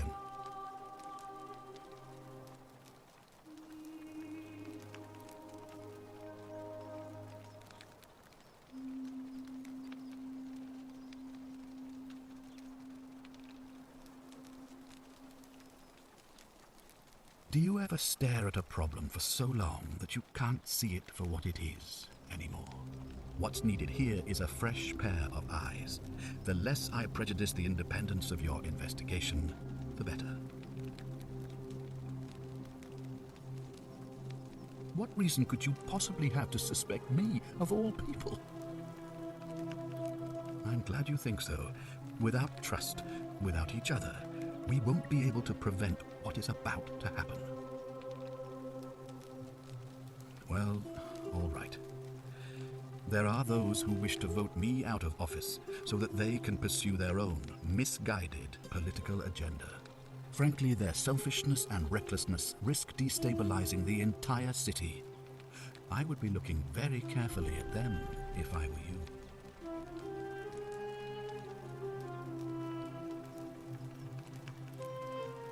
If I understand Proserpina's ritual correctly, that problem should take care of itself. Let me see if I can explain.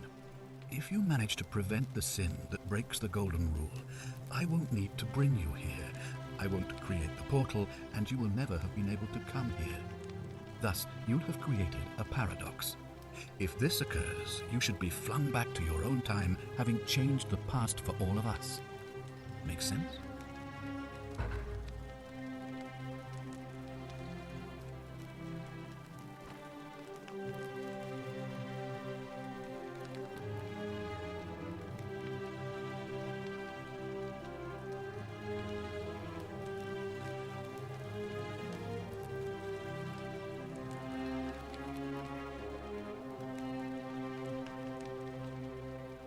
Good. Now, was there something else you wanted to discuss?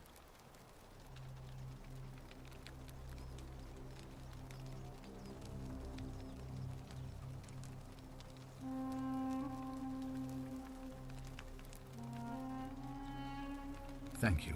I'll be waiting here for news.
Oh, don't mind me. I just live here.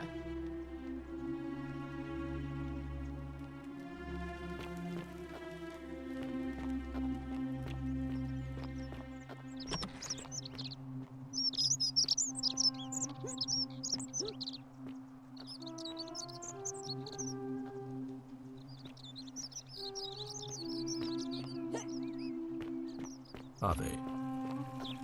Keep an eye out for Scintilla, would you?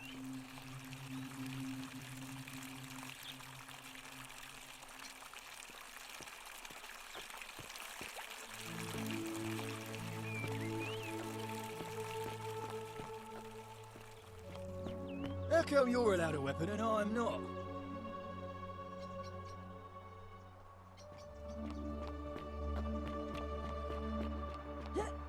That's quite an impressive bow you have there. Just like Diana's.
Wonder how much one of these statues is worth on the outside.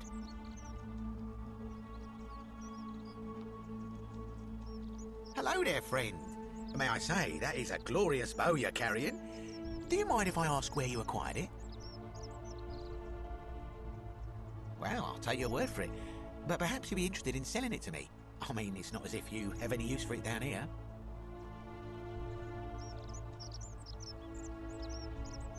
Now you're talking, I'm interested. How about 100 denarii? Oh, that's a little excessive, don't you think?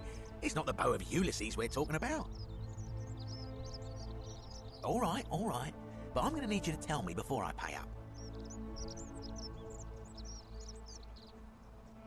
Wait.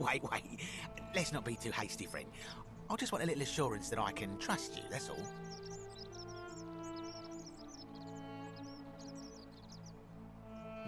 I suppose you're right. All right, you drive a hard bargain, but here's your money. Now, the location of that bow. What? But I already knew that, you imbecile. Everyone knows that. I can't take that golden bow because stealing from the goddess in her own shrine would break the golden rule. You promised to tell me where I could get one of my own. What is this? Some kind of joke? I don't believe this is happening. Don't even talk to me.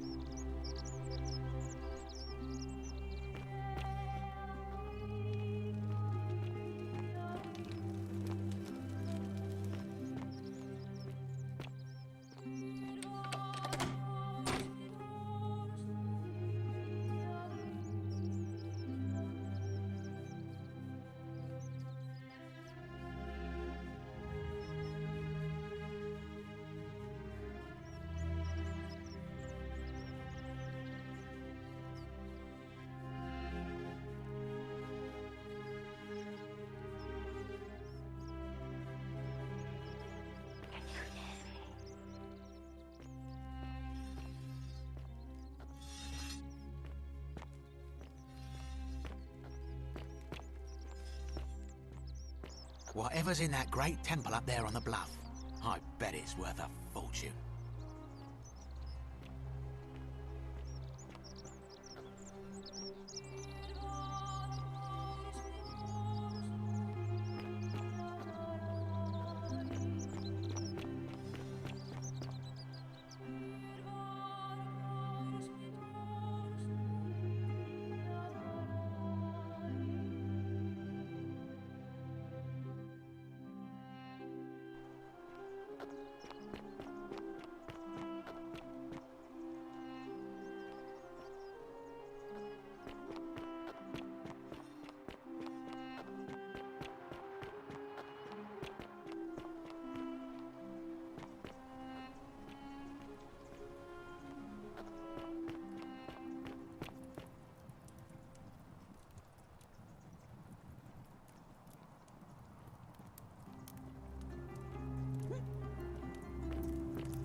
Cerberus lifts his triple head and lets out his threefold praying. Livia, would you stop muttering like Medea over a cauldron? You'll scare away my customers. They follow their trades, imitating their previous lives, but they are ignorant. This again. You're in a world of your own, aren't you?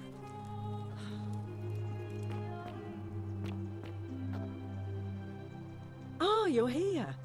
I'm so glad you decided to visit. I'm Aurelia, and I hope I'm not being too forward, but the moment I laid eyes on you, I was intrigued.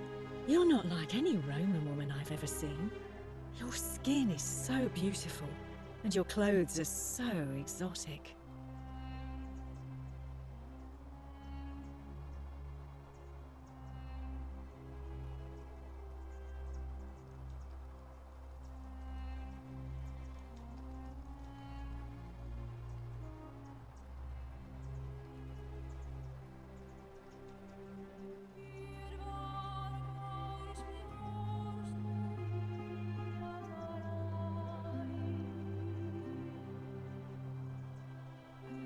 What was that? Some kind of joke? If it was, it wasn't funny. I take back what I said. Suddenly, I don't find you so intriguing anymore. Let's just forget that ever happened, so we can at least do business. So, what brings you to my tavern?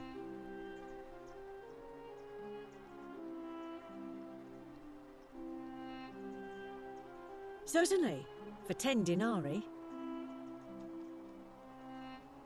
Have you met Livia? She used to do my hair, until one day she just snapped. This place has that effect on people. Now she just stands around, caked in filth, muttering nonsense to herself. It's a real shame. Now I have to do my own hair. I hear that if Malleolus is elected, he's going to throw a small festival to celebrate, with entertainment and everything. Can't wait to find out what it is. There used to be a midwife here, Naevia, but this place drove her mad as a Maenad.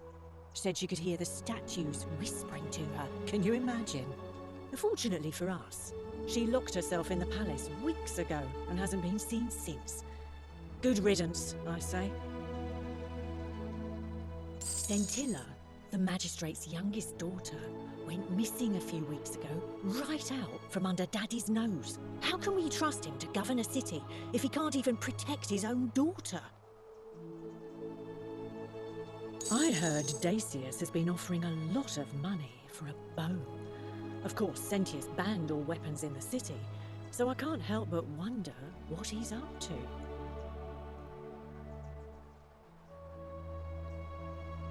Have you seen the way Rufius walks around staring at all the statues? He says he's afraid they're going to spring to life. But then, why does he have a collection of them in his room?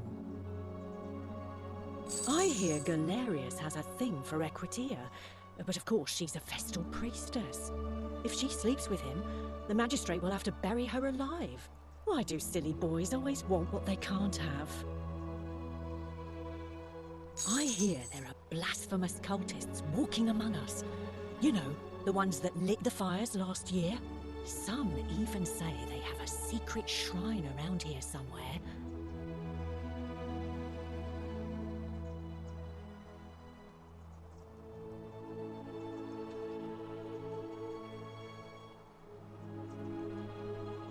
I've already told you everything I know, I'm afraid.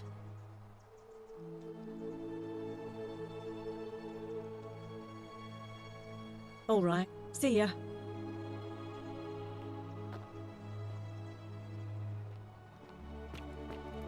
The 49 melodies fetch again with incessant labour the water they have lost.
going to believe a word they tell you.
Salve, Dooley.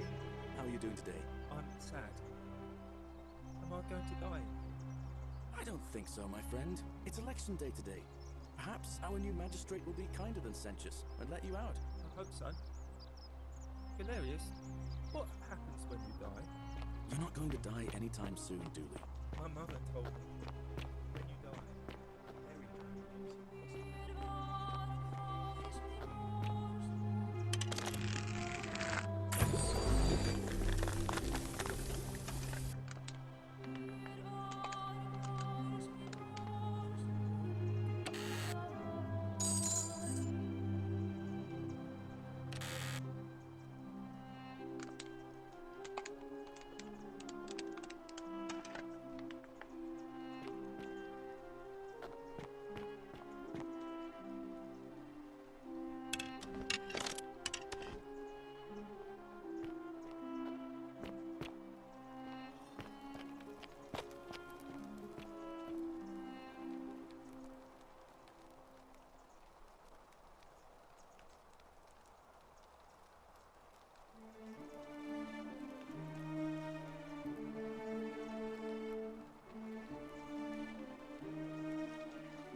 Salve again, friend. I went and did as you asked, and it worked. How is it possible that you've just arrived here and you already know everyone and exactly what's about to happen to them?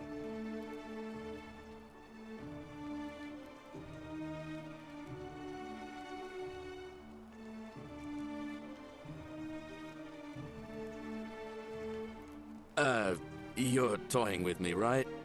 Wait, you're not kidding, are you? That's the only way you could have known. You're a bit like... Oh, what was his name? Sisyphus. Yeah, that's the one. Old King Sisyphus. Sisyphus was a Greek king a long time ago. For daring to think he could outsmart the gods, he was given a terrible punishment. He was forced to push a great boulder up to the top of a hill. Only, just as it reached the top, it would roll all the way back down to the bottom, forcing him to start over and over and over again, for all eternity. Just like you. Actually, now that I think about it, there are a bunch of old stories about the gods punishing people by making them do the same futile task over and over. Tantalus was made to grasp at fruit on a tree he could never quite reach. The Bellides had to keep fetching water in a sieve. Oh, and Ixion was strapped to a wheel going round and round forever. But, on the bright side, at least you're not stuck in the underworld like they all were. Anyway, I don't know which god you managed to upset to get yourself into this position, friend, but you seem all right to me. So, I'll tell you what. I'll keep doing whatever I can to help you. And you just focus on finding a way to break the cycle you're in.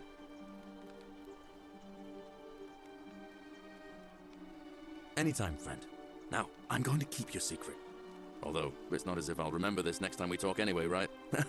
Oh, and if our conversations ever start to annoy you, just tell me you're busy. I know when I'm not wanted. May fortune smile on you, friend.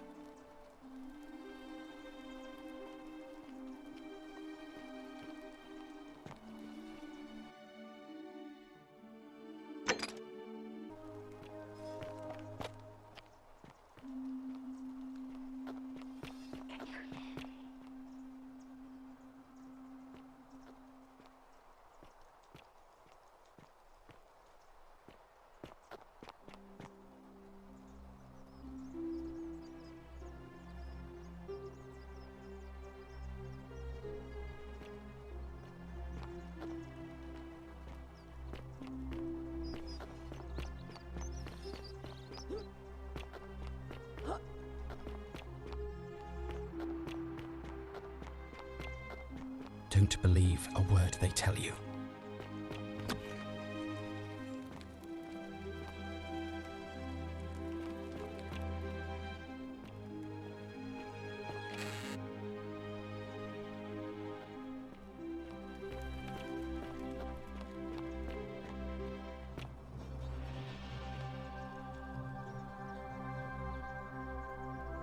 A new face. Ave, and may Vesta watch over you. I'm Equitia. To what do I owe the pleasure of this visit?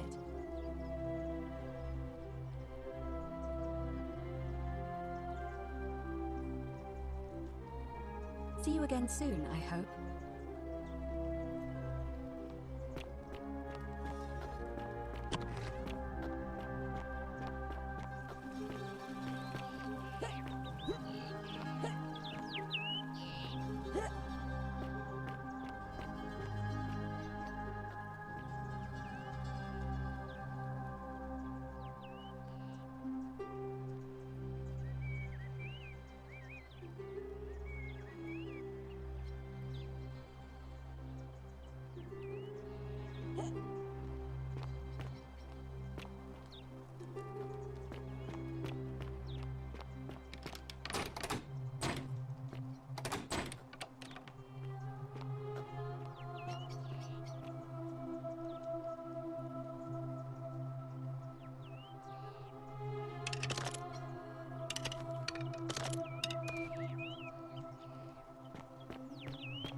Fear is proof of a degenerate mind.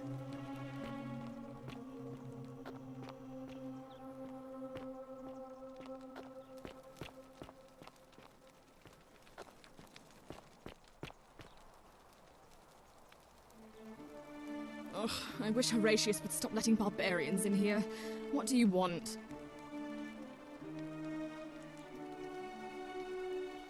I trust you can see yourself out.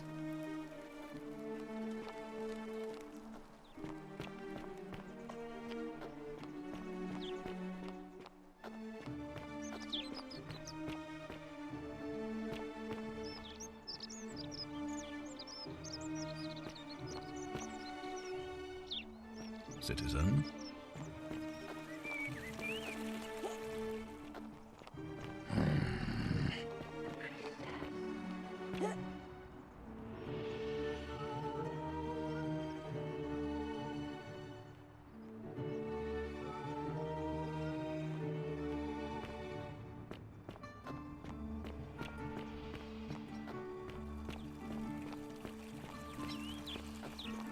are they?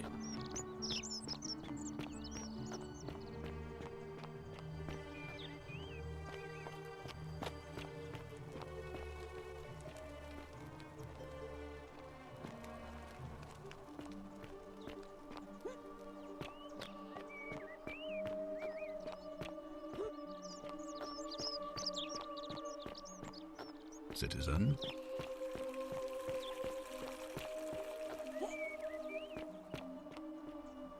How come you're allowed a weapon and I'm not? Malleolus isn't receiving visitors at the moment, it being election day.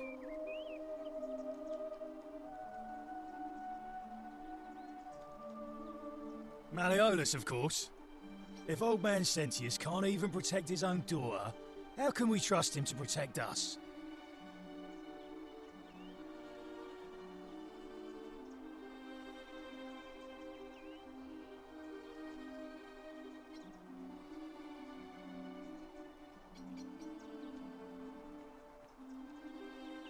When Malleolus wins the election, yeah, this place will change. You won't even want to leave. You'll see.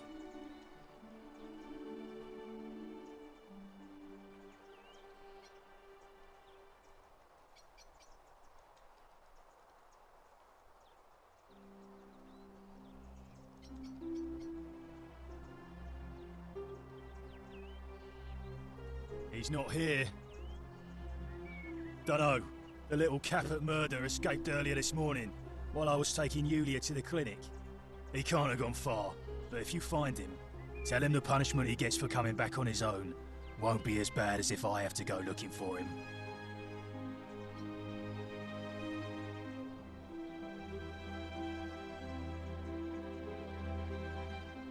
Whatever. Just remember, I'll be watching.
Greetings and salutations.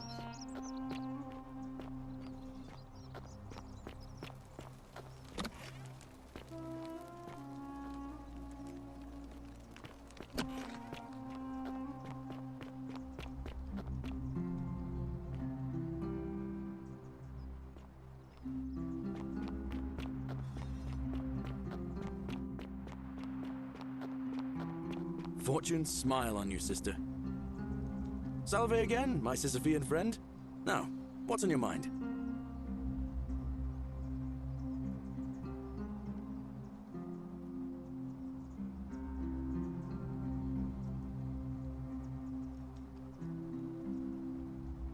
I can't see how I could vote for either candidate.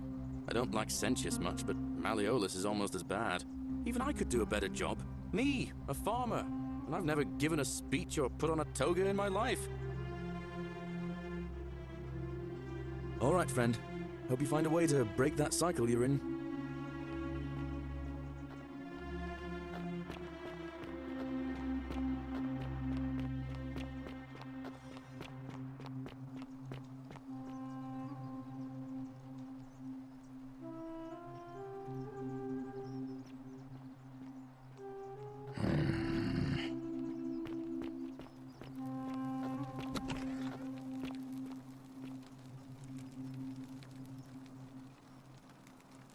Feeling all right? I'm Lucretia, and I'm going to be straight with you. I'm not a physician. This is Nevia's clinic. I've just been filling in ever since she disappeared. I'm tired and out of my depth and miserable all the time. But I'd rather take this on myself than let one of you lot mess it up.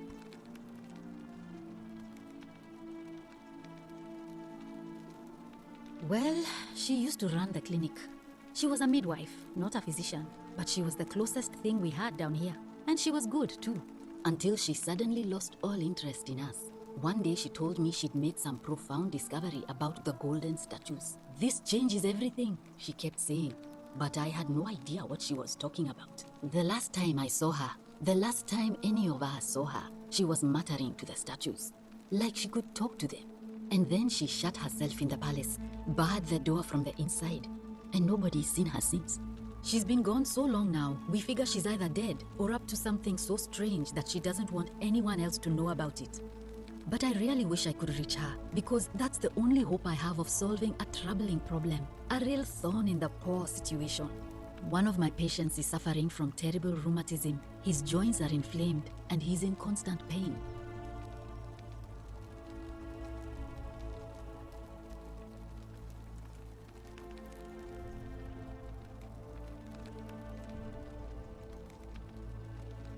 I really shouldn't say. He wouldn't like it. And he's a little bit scary. He's become so irritable that the smallest things set him off. And I worry he'll end up losing his temper and lashing out. And you know what that means. I just know Nevia would know how to treat him, assuming she's still alive. But nobody seems to know how to get into the palace.